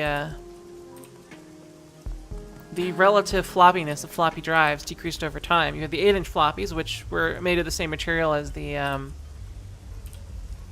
of the 5 1/4 as far as that, but they were, since they were larger, they were more floppy. And then you had the 5 1/4-inch floppies, which were much more common for most of the people who would be here if they've seen one. And those were, you know, moderately floppy. And then you got the 3.5-inch discs, which most of you would probably even seen, even up to through your childhood. You know, those are the save icon floppies. Those are quite rigid. And they also had flippy floppies, which were not all floppy drives had 2 heads in them. They could only read one side at a time. So if you were to If you wanted to store stuff in the side, you actually had to pull the drive out, or pull the floppy disk out, flip it over, and put it in, quote-unquote, upside down. And yes, they made them bigger than 5 inches.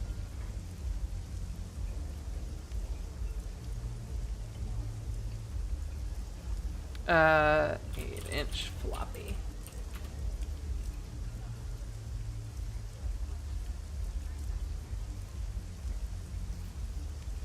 Images. Here we go. Ladies, comma gentlemen. There's an 8-inch floppy, a 5 1/4 inch floppy, and a 3 1/2. Little oblong on the shot there, so the 3 1/2 inch looks less square than it actually is.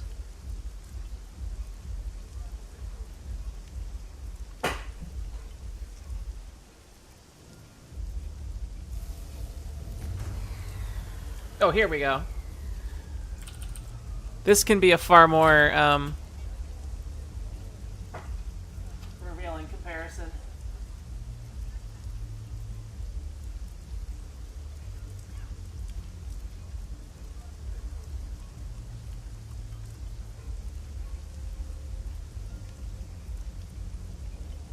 Alright, that's enough of that. And there's a lot of different storage media similar stuff. There are a bunch of approximately 3 1/2 inch floppy variants. There's a couple of like middling sizes. There's a lot of, but by far the most common were the 3 1/2 inch floppy, the 5 1/4, and the 8-inch in their respective eras. Like 8-inch floppies started to disappear almost very quickly once the 5 1/4 was introduced.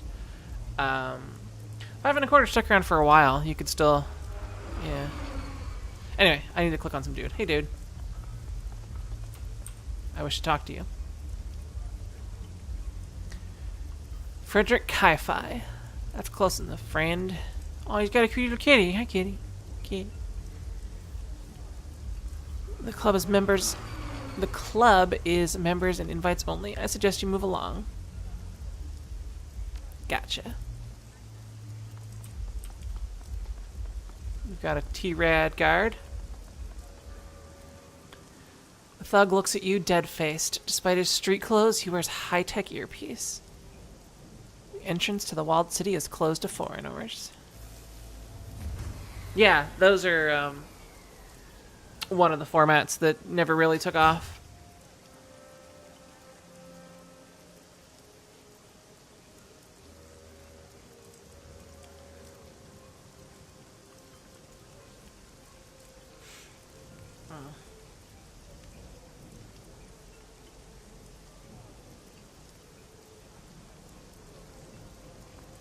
Okay, let's...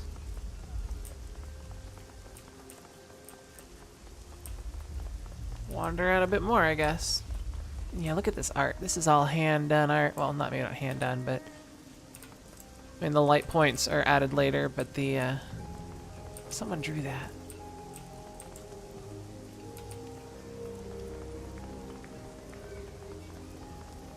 Let's see. I believe the MC for Shadowrun is due without red hair. What?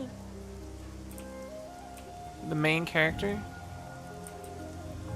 Well, you get to build your character, so this is the character that I built. Andrea Boopkins.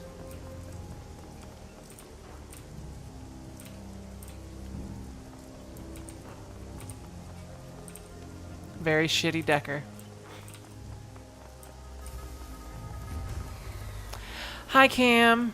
How goes it? Can I get up on this? No, come over. Cam over. Cam over. Okay. Looks like I can't get up there. Looks like there might be more this way.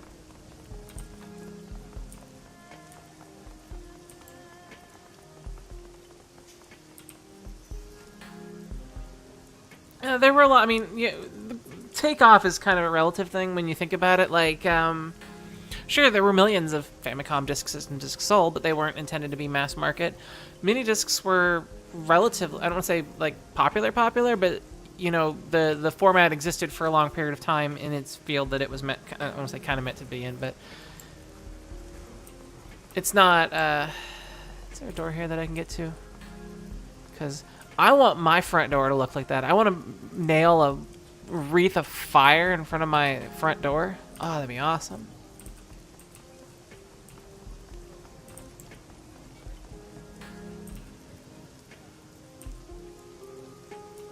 Your UPS died, and you have no power strip. That kind of sucks. Like, that sucks a lot. Fortunately, power strips are not that expensive.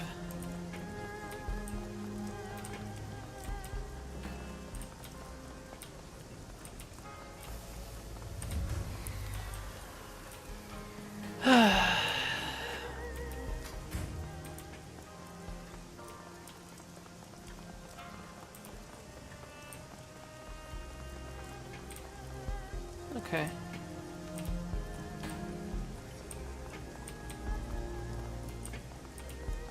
I have explored. My exploring time is now finished. Let's say, oh, let's say once we get here, and then pop into this Mahjong parlor. I don't know how to play Mahjong. All I know is that you have to be an old Chinese guy who smokes. And by smoke, I mean opium.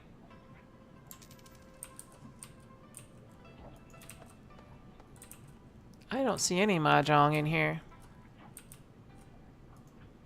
Oh, there it is. You guys want? Is this that dominoes game I've seen people play? Is this like poker?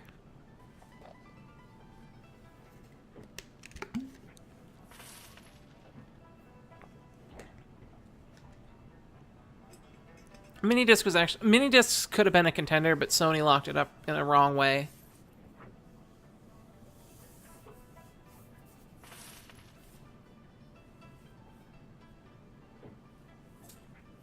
I feel like the lack of success that Minidisc had was due to Sony trying to lock it down. And yeah, this game is I don't know if you play if you I played Dragonfall last year, and when I played it, I felt it was the best RPG I've played in a couple of years. I haven't really played many RPGs before and since then, but I mean, I don't want to say before. I hadn't played many RPGs that year, so. But it hit a lot of nice spots. It gave me like the feeling of the good parts of Final Fantasy VII, because it's sort of like a cyberpunk thing, but it obviously definitely wasn't anything like that. It's yeah, Minidisc got Sony'd, just like how a lot of other things do.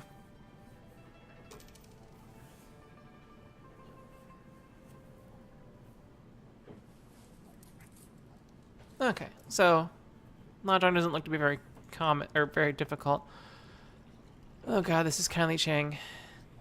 You can feel every eye in the room as you cross the Mahjong parlor to the middle-aged woman sitting patiently at its end. The click-clack of ivory-colored tiles stops. Hands stray beneath the tables into jacket pockets behind backs. The woman has the face of a prison guard and the demeanor of an inmate. Her salt and pepper hair is pulled into an iron-hard bun, and beneath it, two shiny black eyes offer nothing. Buttons sewn on a doll. A nearly empty bottle of something foul rests on her Mahjong table. Nestled between a pair of dirty shot glasses, tiny puddles of brown linger at their bottoms.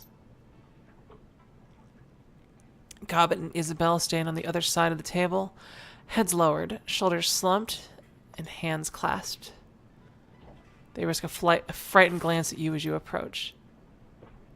Yeah, she is intimidating looking. Not wearing the clothes I predicted, though.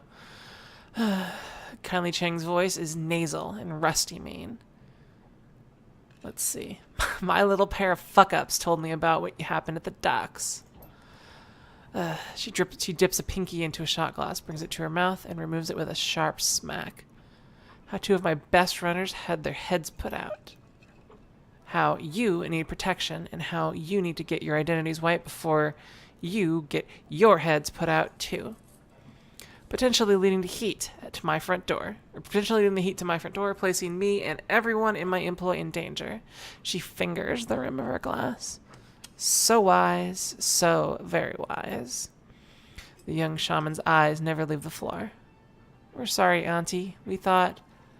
Her black eyes flash. You mustn't speak until spoken to, Gobbet dear.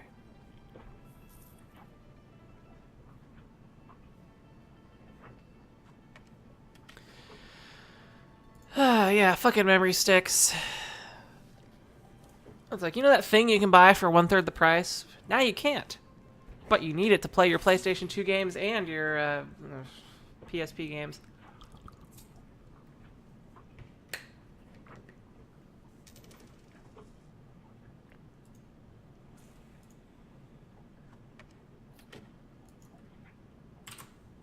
Alright. Let us continue. The smile turns mean. Let's see. And since you are one short hair away from being dumped in the river, chained to Isabel's corpse, I suggest you let your new friends here do the talking for the wow. Does this make sense to you, dear? Her treacle voice is back, sweet, nasal, and grinding. Yes, I want you to get a cute little rat buddy. Look at your rat buddies. Let's see. Chang inclines her head gently. Very good. You learn so quickly. Technically, it would make sense for them just to kill us and then just run. Gobbet kept a very cool head in a tense situation. She's the one that... Okay.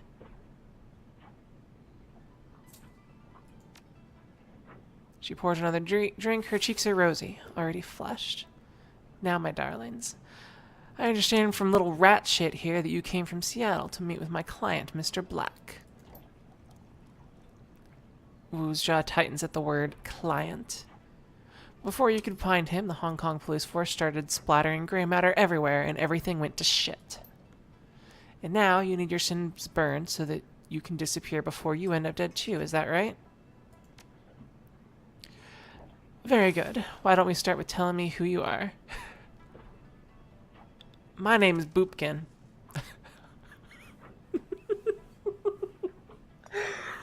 Oh, Henry, thank you for this name. It is the greatest name ever.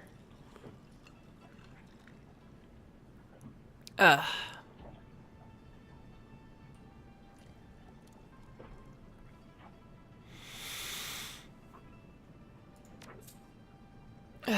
have you got a first name, Boopkin? A profession? Let's see. I'm a Decker. She rests her chin on a liver-spotted hand.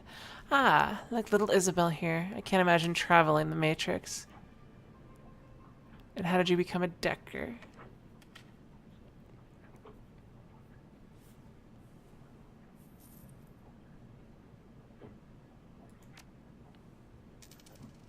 Still can't believe it. Wait, no, that's not his accent. I still can't believe it. You went in jail.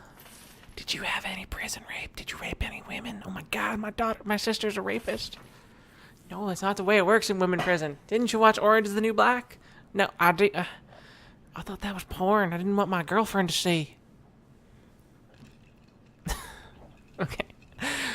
Kindly Chang whips her head towards Wu, a nasty retort already on her lips, but then she stops.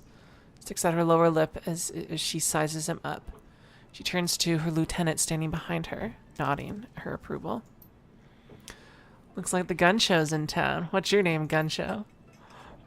Wu's focus remains straight ahead. Duncan Wu, I'm a cop, Lone Star. Wait, no, that's wrong. I'm a cop. I'm a cap. Lone Star. Lone Star. I hear there were some fresh corpses found on the dock. Smugglers, I believe, didn't sound like the Hong Kong police when I heard about it. You're doing Duncan Wu? Wu's eyes remain fixed on a spot on the wall behind her. He smolders. I identify myself as Lone Star, but they wouldn't stand down. They had weapons. It was self-defense. I self-defense them right in the back.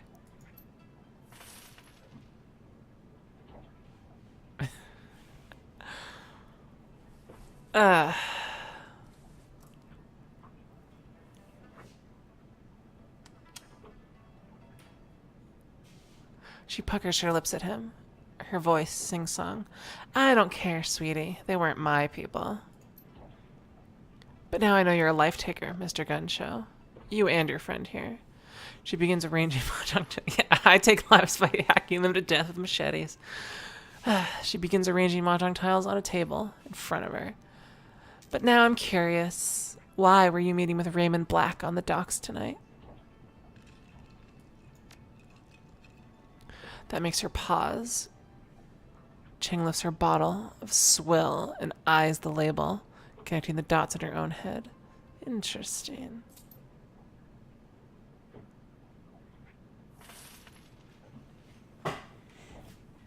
Alright, it's a gun show. Where's the gun show? I need to go get more guns. They also sell crossbows. And, like, they don't do the full background check, so you can get some pretty awesome shit. Sometimes you can even get people to stand off the little part that makes your AR-15 into an M16, if you know what I mean. Okay. A look of disgust passes over her face. Sorry, kids. But he was looking like shit when I last saw him. Eyes half open, dark circles around them, dragging his feet the whole bit. Your foster daddy was in a bad place.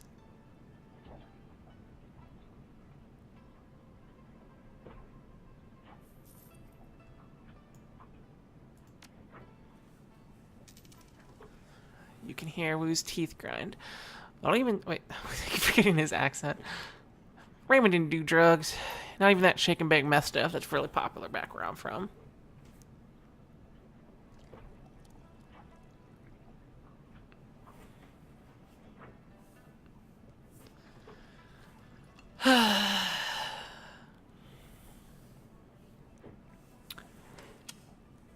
Kindly Cheng wags a finger in agreement. Of course not. Nobody's daddy does drugs. Gun show.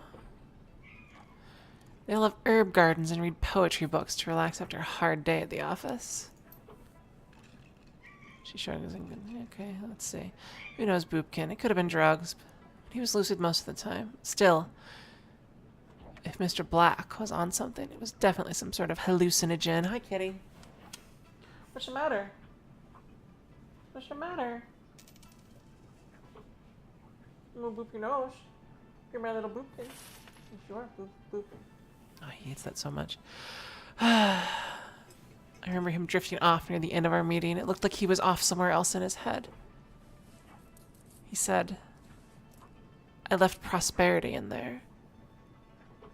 The Nightjar put his hand on Mr. Black's shoulder, asked him why he wanted to go into the walled city so badly. That seemed to bring him back. When your old man opened his eyes, they were full of tears. He muttered something else I couldn't make out. She pours herself another shot, tosses it back, and rubs her belly. Your daddy got really irritating after a while.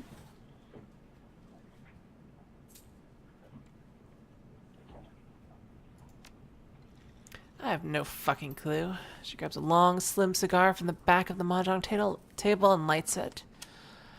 Alright, let's get to it. That is one weird-ass kitty.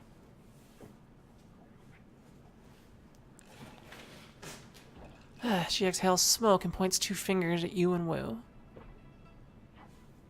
You two need to get your sins burned, and you need them burned fast. Hong Kong dragnets are bad news. When they roll in force. Armored personnel carriers, heavy armor, heavy weapons, sorcerers, the whole thing. And they aren't coming to arrest you. I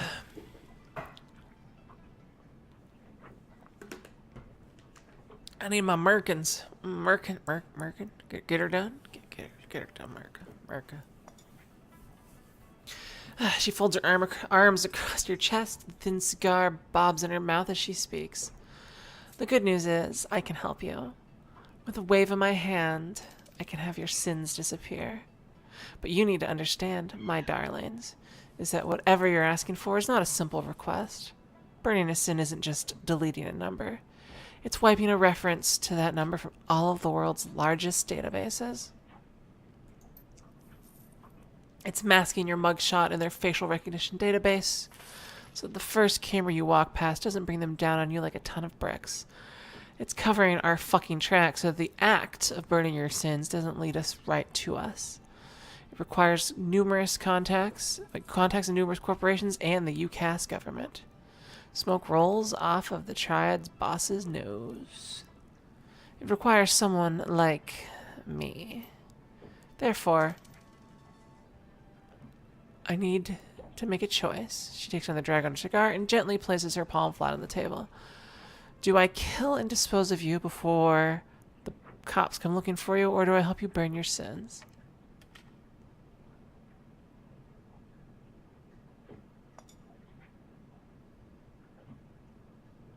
I know. Let's see here. Ooh. I got to pick between my etiquette options here.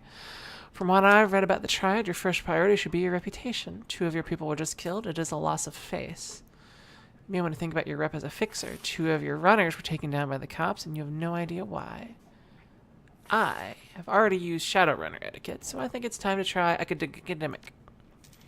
Cheng rests her chin on her hand again and smiles at you coldly. So clever, so clever. Her chin stays on her hand, but her eyes look past you, surveying the Yellow Lotus soldiers in the room.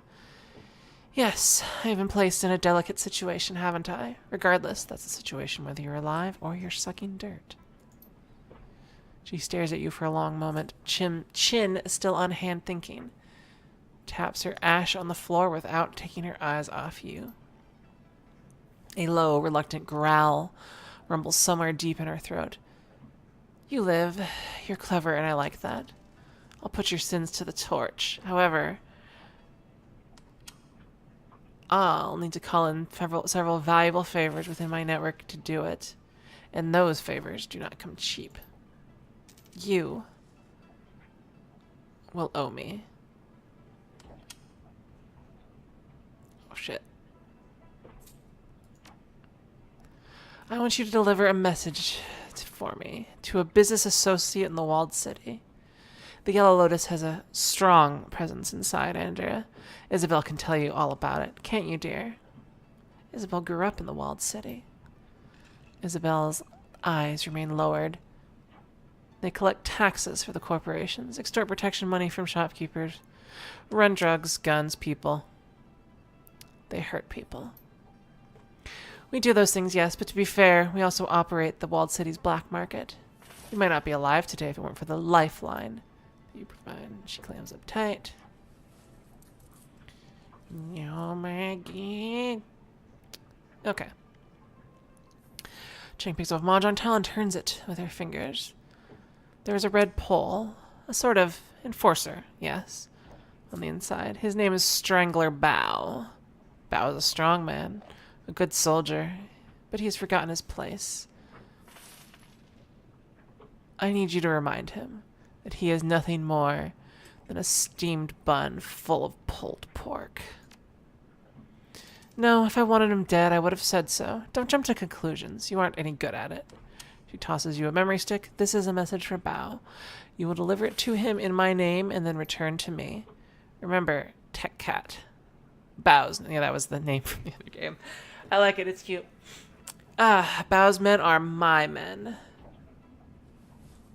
By right, they should be all serving me. I prefer if you did this quietly, without killing them. I have no use for dead soldiers. She turns to Gobbet and Isabel. One of you will go with these 2 Westerners to the walled city, help them locate Bao, and show them the ropes. The other will remain here. I have several menial and degrading tasks that need doing around the establishment. No matter who goes and who stays, you'll both pay for bringing an APB to my doorstep.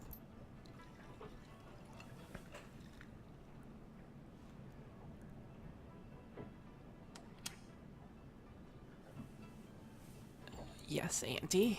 Yes, Auntie. Now, I'm going to find out who ordered a hit on Nightjar and do some dentistry on him with power tools. She closes her eyes and smiles with pleasure. That boy was my favorite. He sang to me sometimes. She opens her eyes again and sneers. That other one, I don't care about. Gutshot was an asshole. She turns away and waves you off with the back of her hand. That'll be all, my darlings. Return to me when you are done. Alright. Don't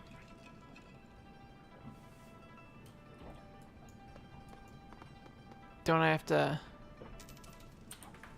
talk to one of them to... Duncan? Y'all coming?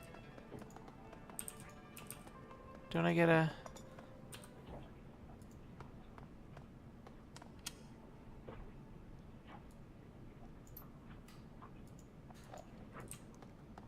Maybe it'll give me the choice when I leave here.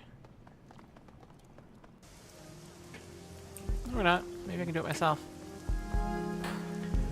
Let's spend some karma points. Save. Click on the floppy disk. Save game. Create new save. Ow. Karma points, karma points, karma points. Spend my karma. I am a master at what now? Let's see. We've got dodge, pistols.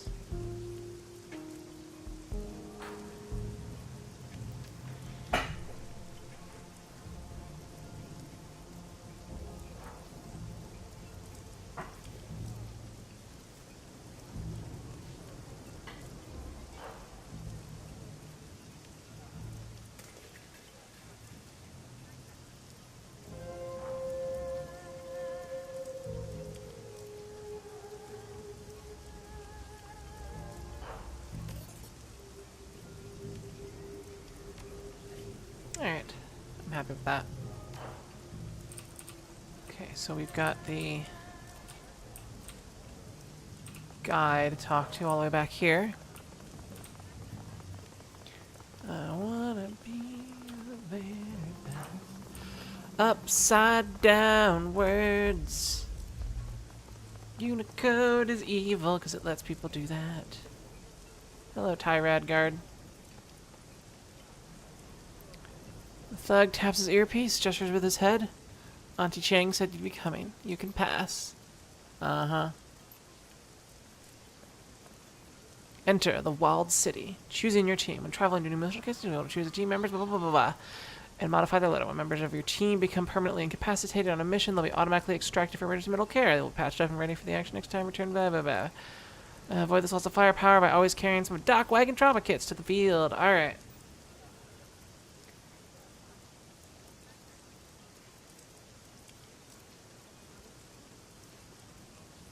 Oh shit, she's got a lot of cool shit.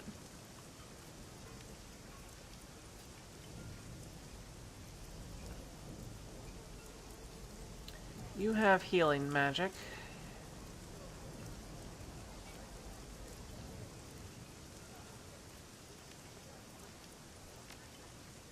Oh, she does have a mini grenade launcher. I don't even have a deck. Do I?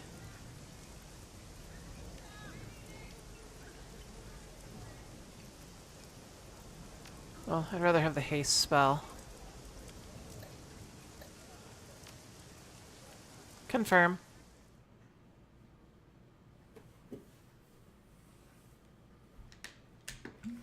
I think maybe you can get some people killed permanently because there are, at least in Dragonfall, there were mercenaries that are like not on your team that you could hire.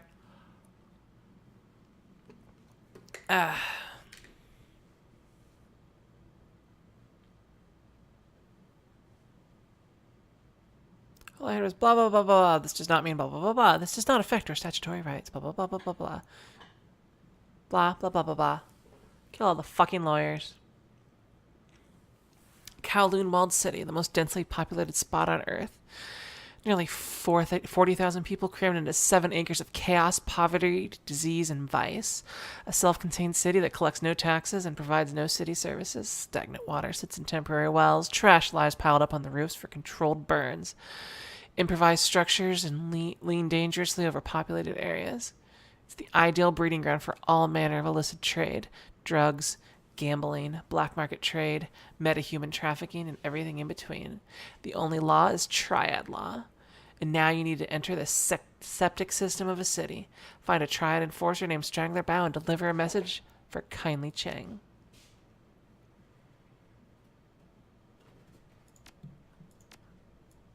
Cat, get off the...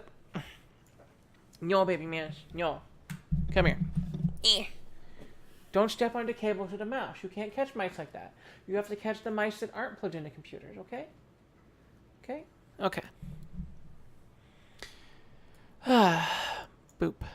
Whoops. Game, did you just delete my deck? No. I need my Sony deck. There we go.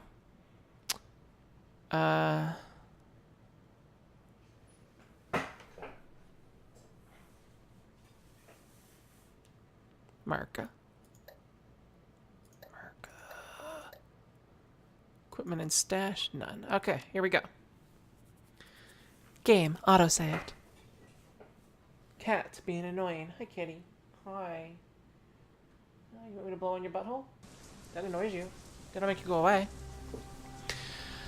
Foul or... God. Have you ever noticed that you basically say the weirdest things to your cat? Look at you. He's in a better place now. I don't need to blow in his butthole. Foul, oily water rains down from above, mixes with filth and offal, and swill of the streets. Turns into a flowing slurry of unrecognizable sewage. In the distance, the sounds of back alley activity add to the ambience of your arrival. Breaking glass, the crackling hiss of a garbage fire, the faint screams of terror punctuated by the occasional gunshot. Sex and business and violence and misery blended into one. Wu winces at the stink, waves a hand in front of his face. Raymond said there's prosperity in the walled city, but I don't see it. Why the hell would he want to set foot in this place? You got me. As I said, the walled city is the worst slum in the Eastern Hemisphere, maybe in the world. A rat pokes its head out of a fold in her clothing, squeaks softly. She reaches up a hand to comfort it. Squeak. There's something wrong with this place. It isn't just a slum, it feels poisonous somehow. On an astral level. It churns my stomach to even come near it. Uh-oh.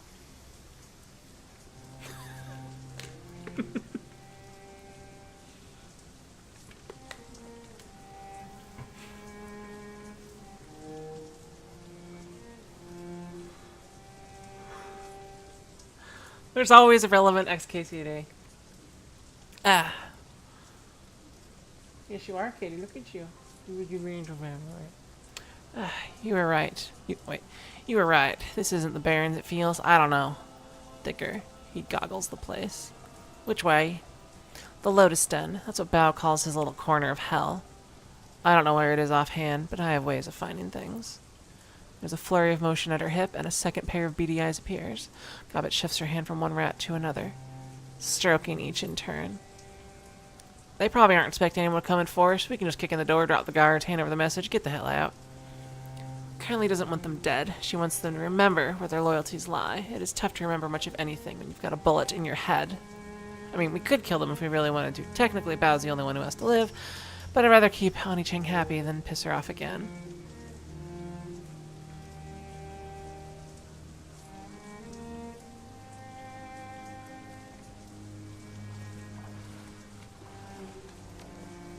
If they don't try and kill us, we don't dust them. Got it. Let's get this done. Let's get her done. Get her done. I have to not kill any yellow Ludus.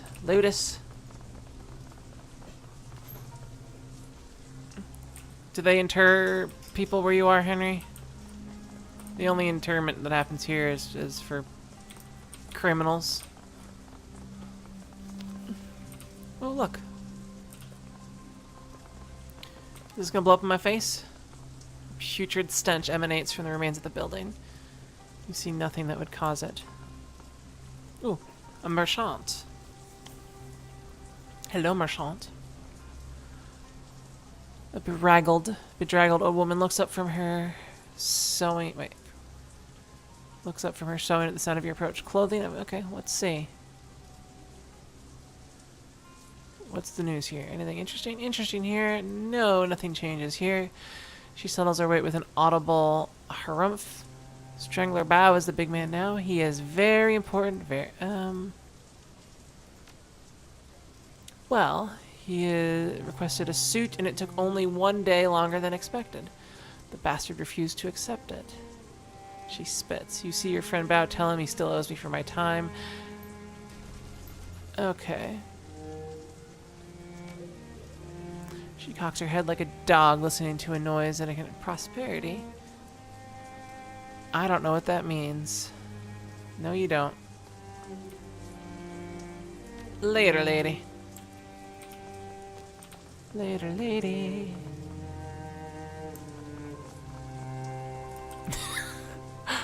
Oh god. They used to here, but then they shut down all the mental hospitals and the patients took over the Republican Party. Oh, that is... Bloodied woman. Bloodied woman. Crawling down the street. Bloodied woman. Okay, a young woman lies on the ground. She is a bloody mess. Streaks and spatters of crimson crisscross her blouse and her mat her hair. Judging from the quality of her clothing and the bag on her shoulders, you'd make her out as a student. She's as out of place here as a librarian would be in a game of urban brawl. She struggles to move. She's clearly exhausted. The dark circles under her eyes tell you that she hasn't slept in days. When the woman sees you heading her way, her face hardens. You can see her hand slip into her jacket pocket, but as she studies your faces, the fear in her gives way to curiosity. You guys don't look like you're around from here. A half-eaten cough shakes her, but her eyes remain fixed on you. That's right, we're out-of-towners. Cool, that's cool. She looks like she can barely keep her eyes open. Predators. I'm okay, though. The blood's theirs. Thought they'd rest a minute before I got back to work. No, I'm not hurt, just tired. And the only hospital I'm covered to use is the HKU Hospital Clinic. She glances around watchfully over your shoulders. The building's looming over her, into windows nearby. Doing some research. Gotta finish before I leave. Fieldwork. I've been taking readings and gathering stories for my master's thesis on Feng Shui in the Sixth World. Ooh, I can be all academic again. The student's face brightens. Verification. You know much about Feng Shui, specifically how it applies in Hong Kong? A little. Why don't you educate me? As you may know, Feng Shui is one of the 5 arts of Chinese metaphysics. Before the Awakening, it was thought of as a philosophical system for governing people in the surrounding environment. Today, in the Sixth World, Feng Shui is more than just a philosophical construct. It's actually a form of magic. The whole thing revolves around Qi, the invisible life energy that binds every person and living thing together. It's very real here in Hong Kong. Nobody knows the reason why. Maybe it's only real because the people believe that it is. The important thing is that it's a measurable, quantifiable phenomenon, and there's an entire industry that's grown up around it. So how's the key in this place? It's wrong. All wrong. The Feng Shui in the walled city is completely screwed. I mean, look. Look at the place. She gestures at the squalor around you. You can feel it, right? I felt something was wrong the moment I walked in. Bad Qi, huh? Yeah, bad Feng Shui. It needs to flow or it goes sour. Positive Feng Shui allows it to happen. The woman clears her throat and then lets out a hacking cough. The effort requires a moment for her to recover before she speaks again. You know, I hate to admit it, but I could use some help. I started running and I guess you'd call it an experiment of sort. Nothing conclusive, just a few quick trials to support my hypothesis before I go into hardcore data gathering mode. There are only a few things left to do. Could you finish them for me? I could get out of here. She holds a crump. Okay. Duncan. Okay. Just say what you need us to do. I need you to make adjustments to the area's Feng Shui. My notes will tell you how. The goal is to remove sources of friction and record the results. My hypothesis is that even small adjustments can have a measurable impact on the Qi flow. If I'm right, it should improve, and life here should get just a little bit better.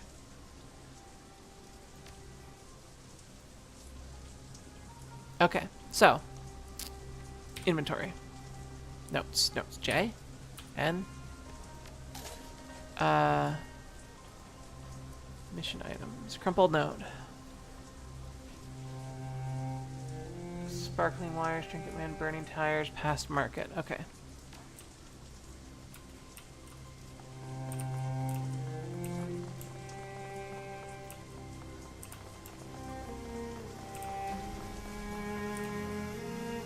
This one's mine. Step off!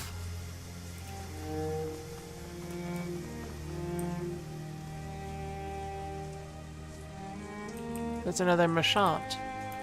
Hello, Mr. Machant.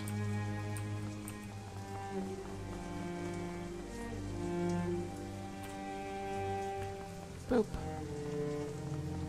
Hello, Marchant. Let's see. The street vendor gestures towards a jumbled pile of tarnished chains. Costume jewelry and trinkets on a whatever. Okay. Nope. You have things that I cannot afford. Alright. See you around. Oh, hi, kitty. Wires are sparking dangerously above the doorway. Quick patch job with some nearby waste rubber leaves the wire safe once more. Where's the other one? Mission items. Alright, so burning tires and broken water shutoff valve.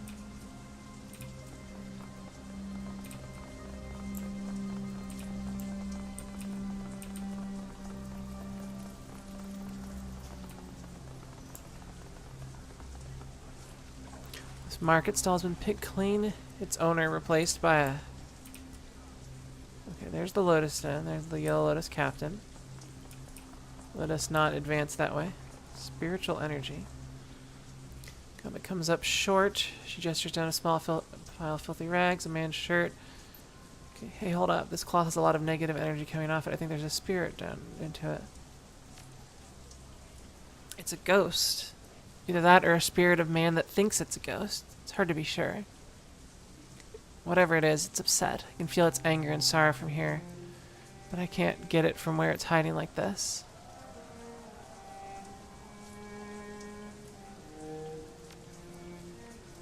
Sure thing, her eyes go beady. Her nose crinkles. Let me just try and establish a connection. The air above the bloody rag shimmers. Slowly, something close to man-shaped coalesces into being. A soft voice echoes out from deep inside, as if it began somewhere else. Spirit peers at you through eyes as soft and undefined as poached eggs.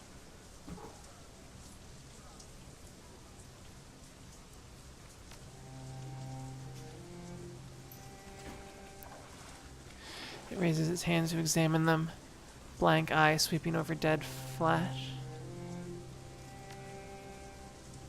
The last thing you remember is... I was pushed out of my shop, hunted through the alleys. Bao and his men, I couldn't pay them.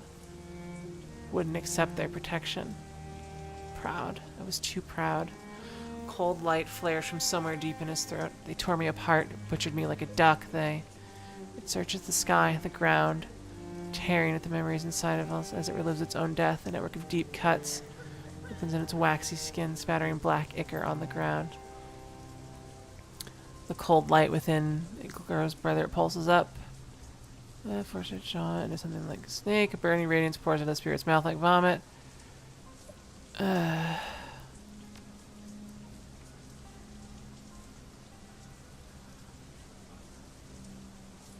Let's see. Spirit's eyes. I had a friend, a smuggler of animals. He has... Oh.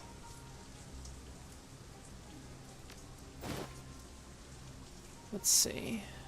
Yes, we get a code. 5465.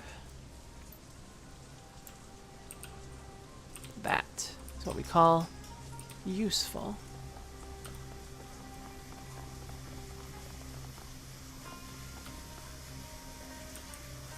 Alright, let's see if we can find those burning tires.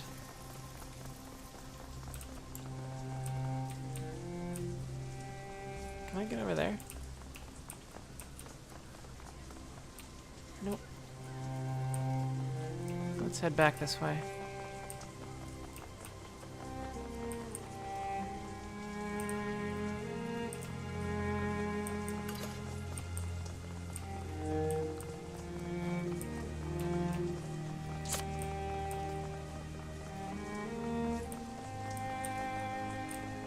Burning tires.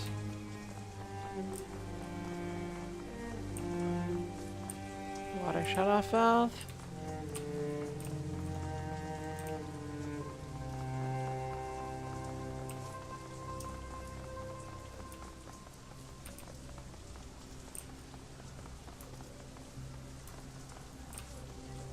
Okay.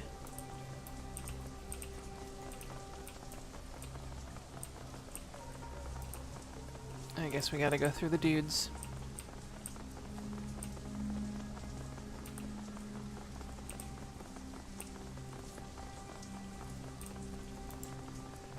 So where's this thing at? There's some dudes.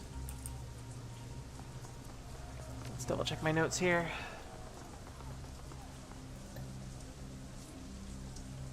Door code with red graffiti. A door code with red graffiti nearby.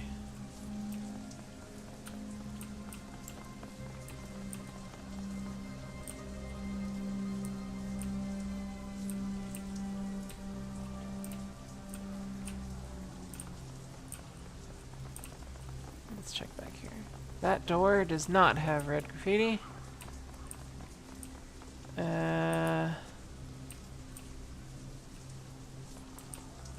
Should have been looking as I was doing this. No red graffiti. What about over here? Is there a door? It's hard to tell. There could be a door.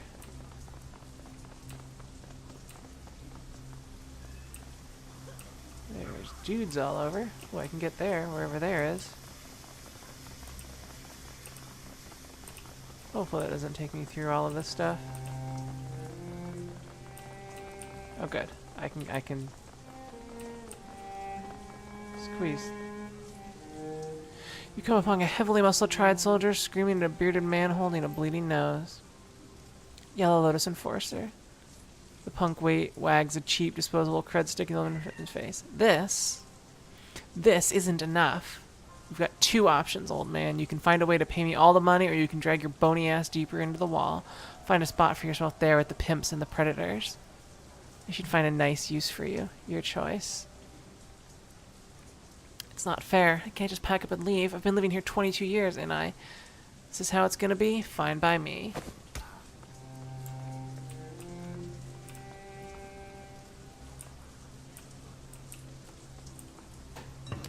Well, those are the burning tires. Kitty. Kitty. Hi. What are you doing? You shouldn't be here. You shouldn't be here. You're gonna get your butthole blown on. You know how much you hate that.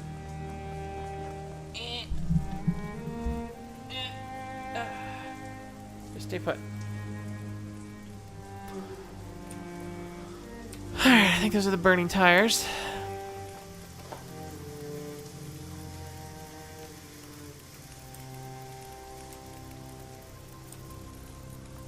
What?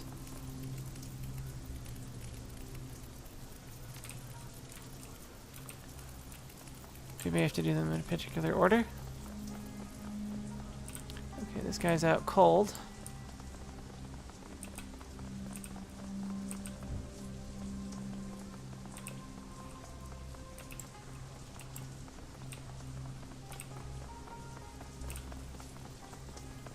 Oh, bucket of sand. That'll help me put out the fire.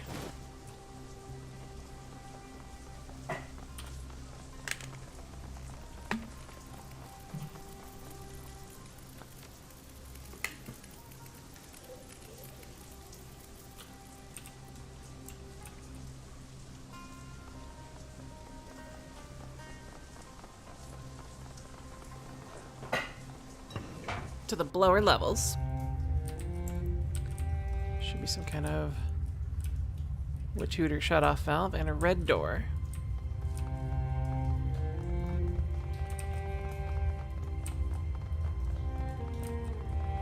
Well, I think that's the door.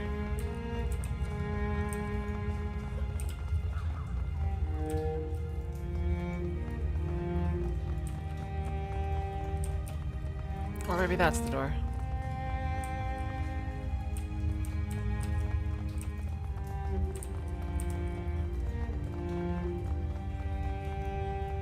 Hello, Gunrunner.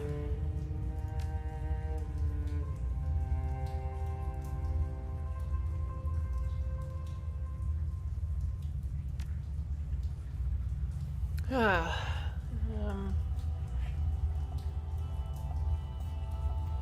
none of this is useful to me.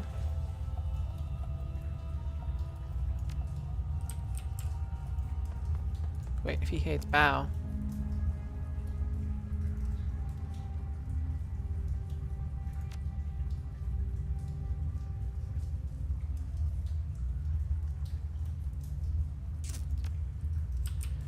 Okay.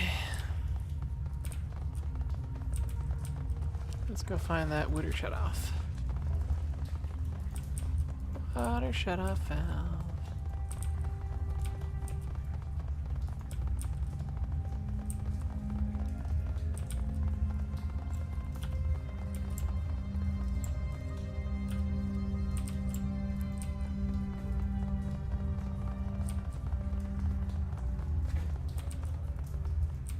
This might be it.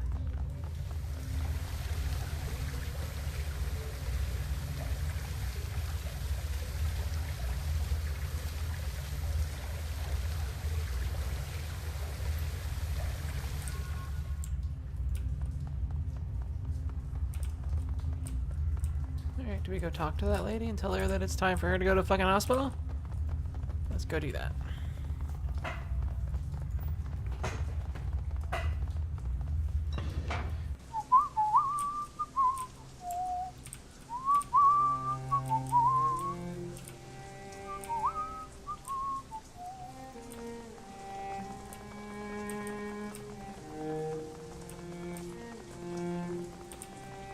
I think she was here, right? No, she was further down.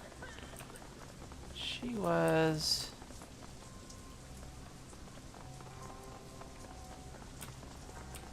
there. It's done. Thank you so much. The young woman sighs with relief. She opens the flap on her satchel, reaches inside and produces a plastic sheath. It's not magically active, so I can't see the flow of chi in the area. But I've got test strips, little sheets of paper embedded in key-sensitive bacteria. It's a close relative of FAB, but it doesn't use as much. But it doesn't see much use outside of Hong Kong. She pulls at the strip, pulls in the air. Then second, the ink turns black. She lets out a dejected sigh, her eyes shifting from the strip to her watch to the strip again. She looks utterly defeated. Let's see. Damn it! I've been making adjustments for weeks, trying to get the chi to circulate better, and nothing seems to work. If anything, this one went bad even faster than the control strips I took when I got here. No, it should work. I followed the text. Done everything right. He hears rancid, that's obvious, but I swear, it's even worse than it should be. No wonder this place is disgusting.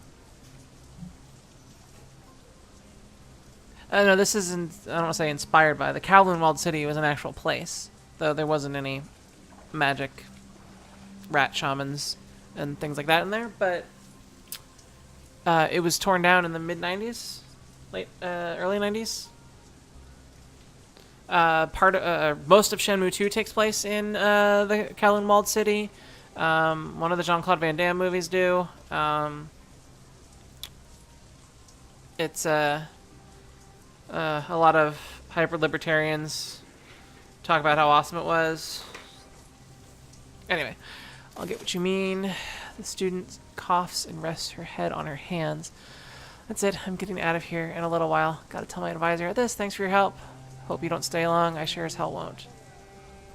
Alright, good. I've got some karma points. I will spend them in a little bit. But for now, let's get my butt back downstairs.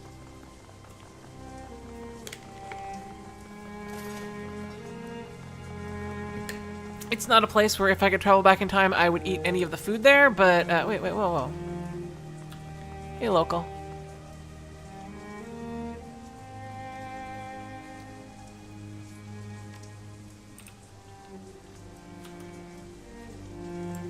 I wouldn't want to eat there, I wouldn't want to breathe the air there, but it's sure nice to watch videos on and read about and that kind of thing. Okay, so there should be red graffiti where this door is.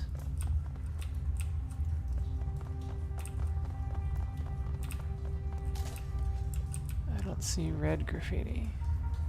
I see no graffiti. I mean, that could be counted. Is that? Maybe there's red on that. Let's go take a look at this one. It's red. Oh, wait, there's red on the wall, I guess.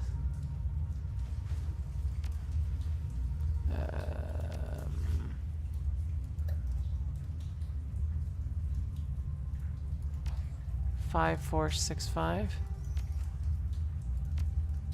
Let's find this red graffiti.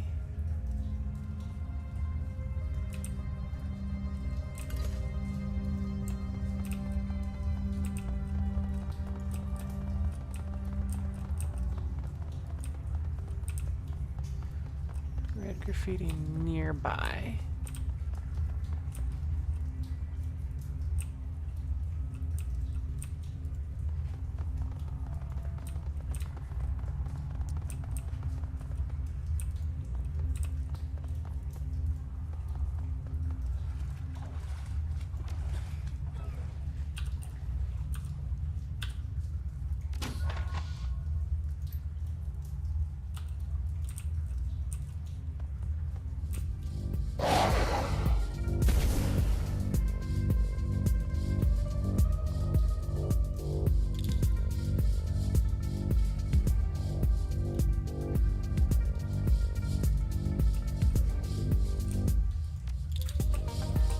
Duncan.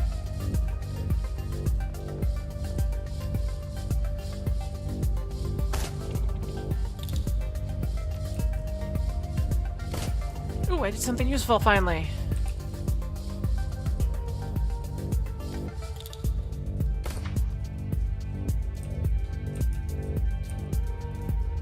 Well, I think these guys can't do much in the way of...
Let's go find out what happens if I open that other door.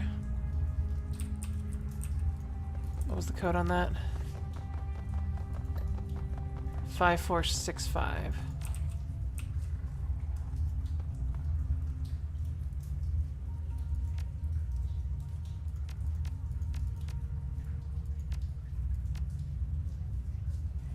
My decking's too... Oh, is my decking too low?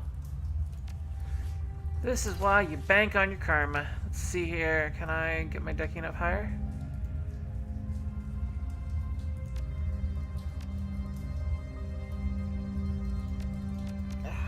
One more karma and I can get that door open.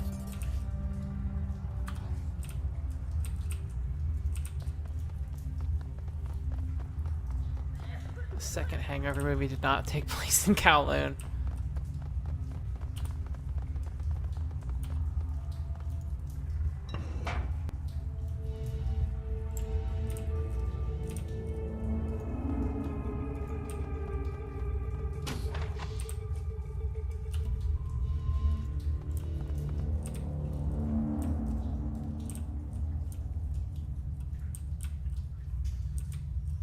Rooftops, door panel.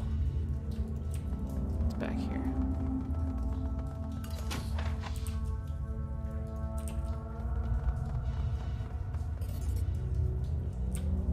Some money.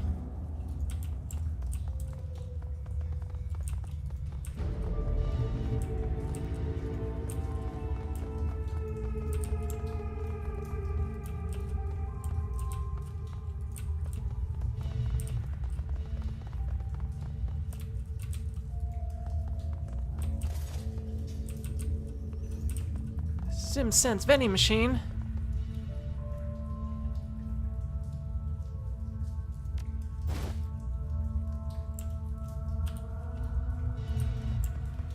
I don't know what that is, but maybe it'll become useful later. Oh, hello.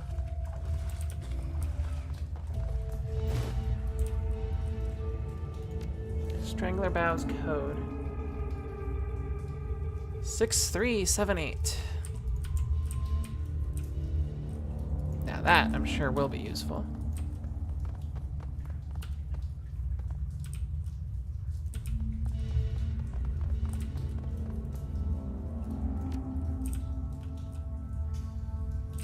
That might be him. Let's check out some other areas here first.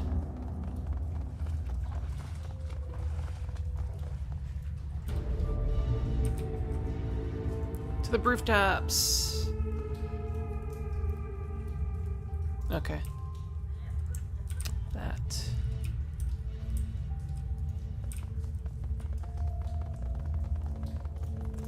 Six, 3, 7, 8 it is. 6, 3, 7, 8.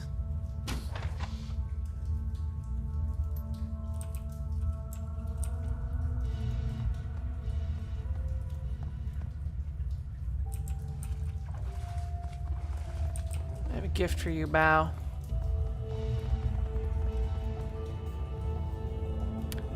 A large man in his 50s stands waiting. His heavily tattooed arms held in a fighter's stance. His bone structure is heavy. Corded muscle stands out of his arms and chest. In his youth, he must have been enormous. He doesn't talk so much as emit a low rumble. I don't know how you got in here, but you've got my attention. Sorry, I just, with that description, I have to be like,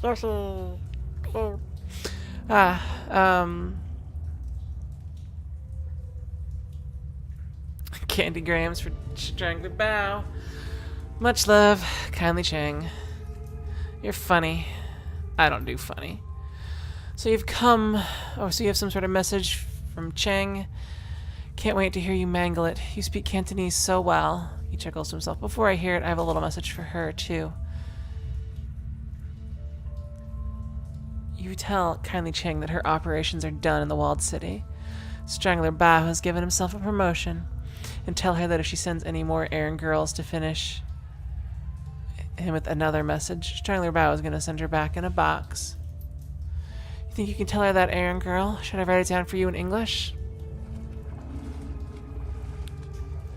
Just slot the disc. Let's see. I don't get to hear you butcher the message. I'm sad. He grabs a small plastic drive from your hand and slots it into his TRID player. Kindly Cheng stands erect, speaking directly to the camera. Mr. Bao. As everyone knows, you are a man of swift action. I respect that. Because of that respect, I will get straight to the point. I know where your money is coming from. I know that you have friends working for straw sandals like myself. They've been siphoning off funds from their organizations. I know about the noodle shop that you launder the money through. I have tasted their broth and found it wanting. The old woman becomes flinty hard. Oh. You've been stealing from the Yellow Lotus, glorifying yourself with revenue that we have earned, and I have files that prove it. Bao's eyes widen as files begin to flit across the screen. Receipts, bank reports, personal communications. Kindly Chen continues speaking, smooth and casual. Now, in light of our recent conflict, you might be wondering why I'm keeping this information to myself. Why I haven't exposed you so you could be dragged from your lotus den by the balls and slowly roasted on a rotisserie spit. In truth, I respect your ambition. You have a lot to learn about candor and loyalty, but I believe you still have value. I'm still willing to work with you. However, in order for that to happen, we need to come to an understanding about the nature of our partnership. Kindly Cheng steps forward, fills the screen. I own you, Bao. You and all of your men. You are my fucking playthings, dolls to twist and pose as I see fit. I am in this position because I am far better at this than you. And it's time that you learned it. Accept what I am telling you, and we can go back to business. Prosper together. But if you continue your little rebellion, I will mail tiny pieces of you to your children and take their picture as they open the package. She produces one of her thin black cigars, lights it, holds the smoke a long time.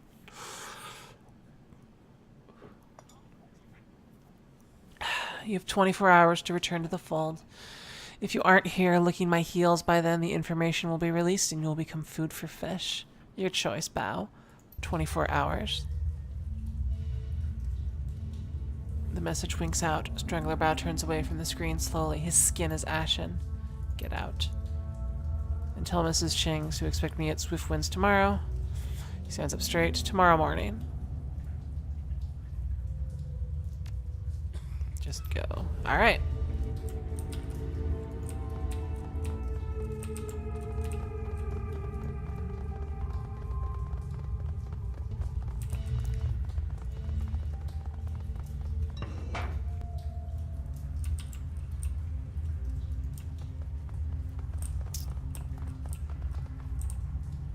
Didn't get any bonus karma points, did I? No, I'm still at 2.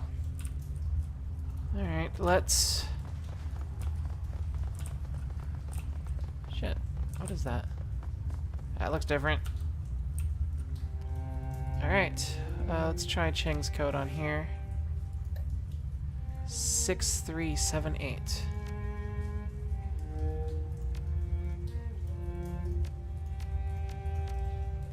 Nope. I'm a shitty decker.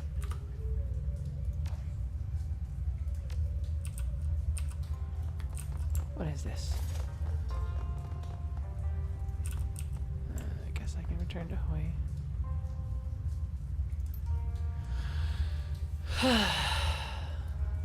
Well, that was a thing. Never thought I'd be shuttling messages between criminals on a Hong Kong syndicate.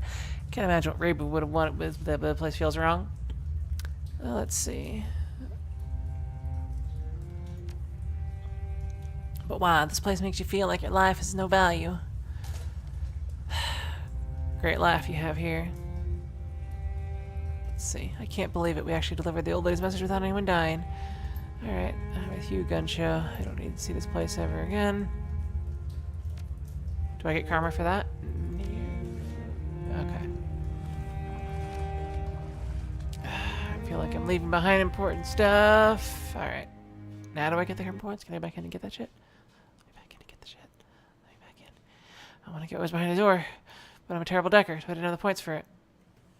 Ah. Okay. Where's the kitty? That's weird. It's hard to shake off the walled city. Its gravity clings to you as if wretchedness itself has grown tentacles. The sounds of suffering subside, but their echoes still thrum your insides. Gobbet walks slowly, head down with both hands on her stomach, whispering a conversation to someone, or something that only she can see. Her rats are silent and remain hidden in her clothing. Wu pauses for a moment and breathes a sigh of relief when you finally reach the streets. But returning to isn't like coming home. Suspicious, he looks in closed mouth accent, unsmiling faces that build. What? You don't belong here. Time to report back to Kindly Cheng and inform her that the message has been delivered. Get this business over with. Get your sin burned. Get on to the next step, whatever that is. You leave the city of darkness behind, head to the mahjong parlor, and a date with a crime lord. Everyone's gonna be dead when I get in there or something.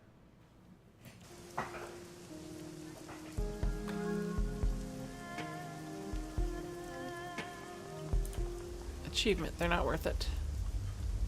Alright. Can I go back? No. Inspect. What is that? I don't want a large X formed by peeling duct tape. This sounds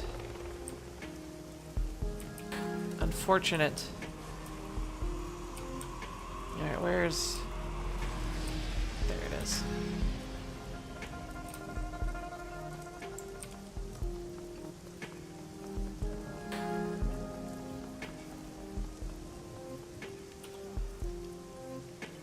My game is saved. Sup, people?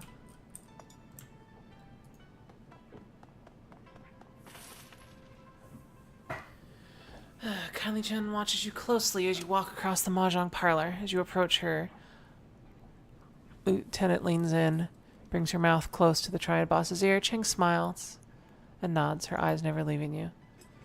I've heard from Bao. He got my message very clearly.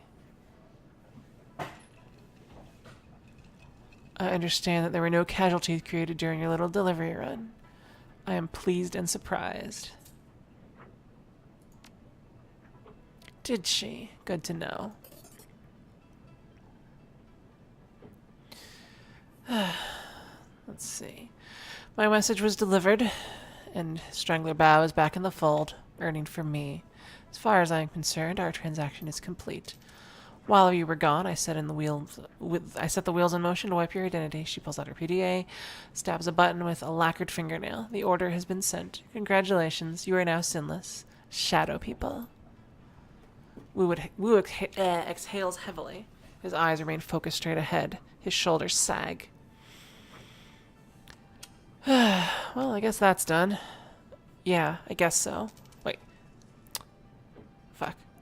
Yeah, I guess so, but I'm not. Will pulls himself up to his full height. Whoever gave the kill order on Carter also forced us to give up our identities and took Raymond. That's all I can think about now. Find out who did this. Find Ray. Gotta find Ray. Gotta get it done. While I was working to get your sins burned, I also had my network look into Raymond Black's disappearance. I've been thinking about what you told me earlier, and I agree. She eyes the room carefully and leans in. I can't just let this lie. Someone killed my runners. It would be a sign of weakness to the Yellow Lotus and others if I do nothing. She rests her PDA on the mahjong table facing you. The Triad's boss's tongue slips from her mouth as she looks over the top, hunting for the right button on its upside-down interface. She finds it and looks up at you again. I have news to share with you, darling, the kind that you won't like. Raymond Black is dead. She taps the button and a recorded newscast appears on the screen. Raymond's photograph appears on the screen behind a reporter standing on the docks in Victoria Harbor. It's a picture you've seen before. Professional portrait taken for a press release about a youth center he was opening in the Redmond Barrens. Under Raymond's photo were the words, Seattle man killed. Another shooting involving the police department. A Seattle community organizer and industrial engineer was apparently shot and killed while resisting arrest in Victoria Harbor last night. Hong Kong Police Force police report that the UCAS man, Raymond Black, was behaving erratically and would not respond to police orders to surrender. No additional information regarding Mr. Black or why he was traveling to Hong Kong are available. Police have stated that due to his shooting in proximity to last night's shootout with the White Star, the investigation must remain confidential and no other details have been revealed at this time. Kindly Chang taps the button again and the video closes. Wu puts his hands to his face. This just keeps getting... Damn it. This just keeps getting worse. I can't keep all this stuff straight. Definitely isn't getting any better. Raymond's dead. Wu puts his hand over his mouth, trying to process the information. He sways for a moment. Looks as if he's going to pass out. Isabel reaches out to touch Wu, thinks better of it, and pulls her hand back. Sorry for your loss. Never had a father, so I don't know what it's like to lose one, but sorry.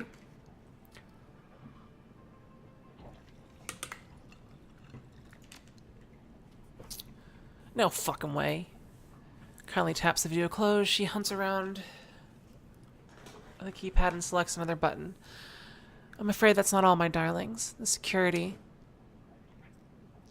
This is security footage from Victoria Harbor last night. You'll find it contains a contradiction. The PDA shows silent, grainy video footage of Raymond sitting in a tee shot flanked by two guards. He's looking down at something in his hand, completely distracted.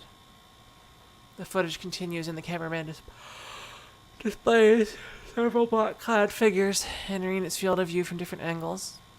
A tall, sharply dressed man in a suit walks briskly towards Raymond, flanked by two more. Raymond stands to face him, and the camera gets a clear view of the suit's face. White plastic. His guards turn to draw weapons, and muzzle flashes are from all sides. One of Raymond's guards goes down, and a submachine gun fires, wildly hitting the camera. Wu puts his hands on the table and leans in. Let's see. Those weren't caps. Raymond wasn't resisting arrest. What's with that guy's face? Is that a mask? I want a cookie. No, I want cookies. It's too late to get cookies. It doesn't look like a mask. It looks like some sort of semi-rigid plastic implant. Real craftsmanship. She pushes out her lower lip in appreciation. Quite the fashion accessory. It's also the kind of fashion accessory. It's also the kind of fashion accessory that stands out in a crowd. This guy's either a fool or an arrogant son of a bitch. Either way, I'm gonna find him. I believe you. What now?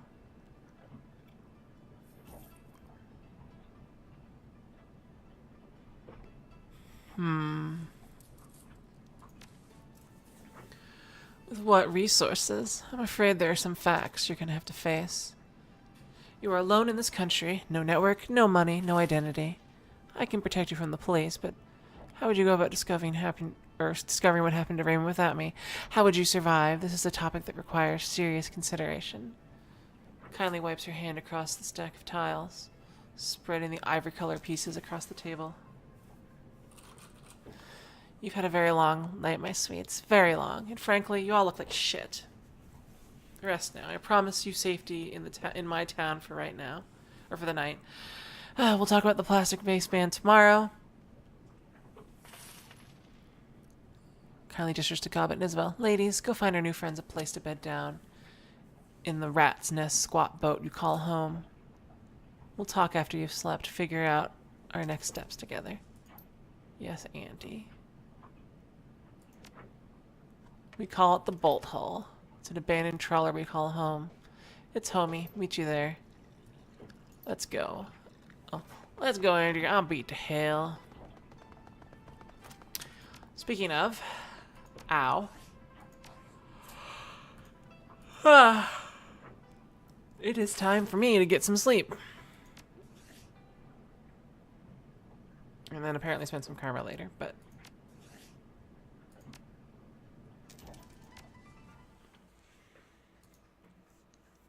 It's almost 8.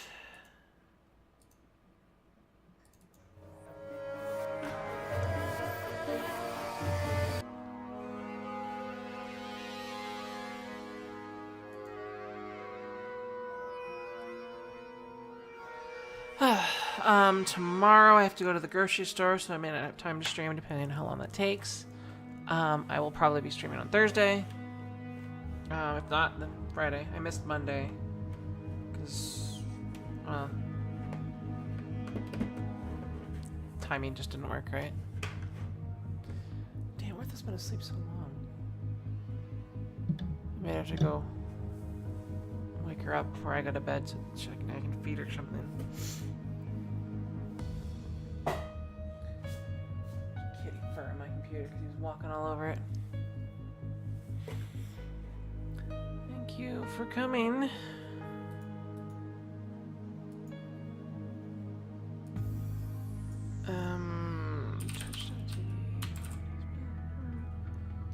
YouTube.com. Let's make sure that I'm ready to export this shit.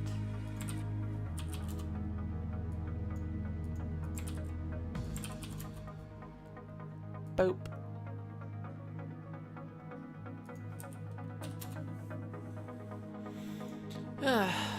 Fleeting's the doomed one. How long was this stream? 3 hours. Nice. Not bad.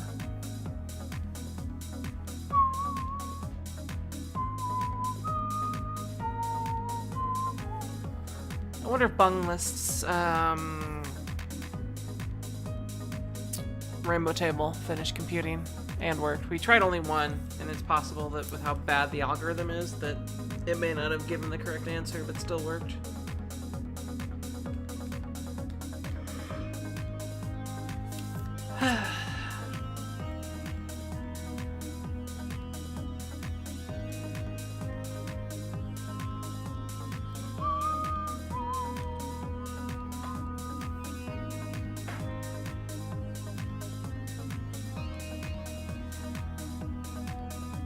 Oh, has he talked about it?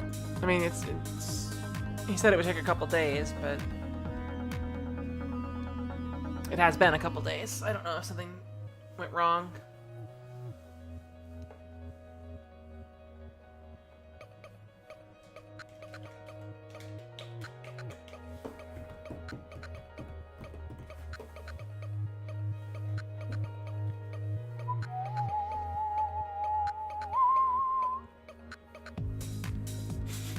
My pappy's dead.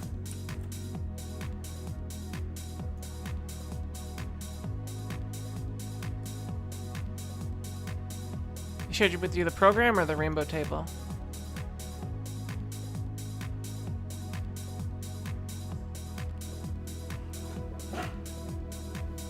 Ugh.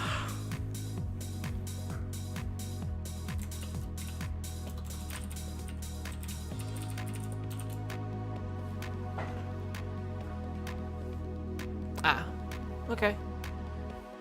Is it just a link to his Dropbox? Because you could link that. He should put that on a...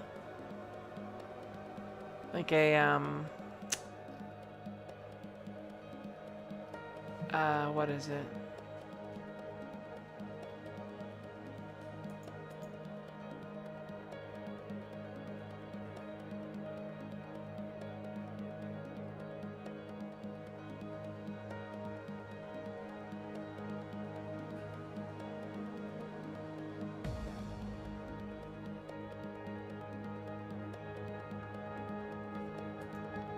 You should put the whole list on Steam under the category for that. People would appreciate that.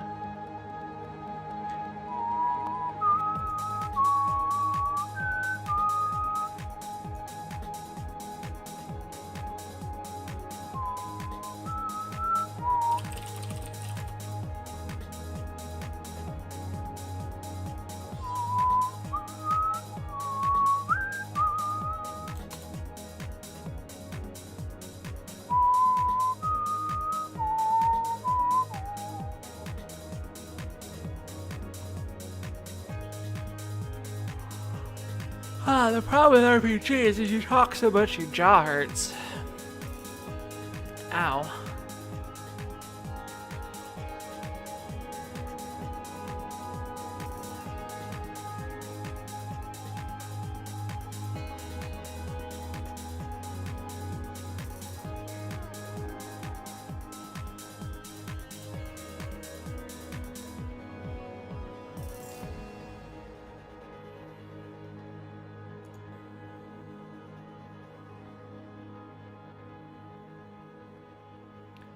Alright, I will see you all later.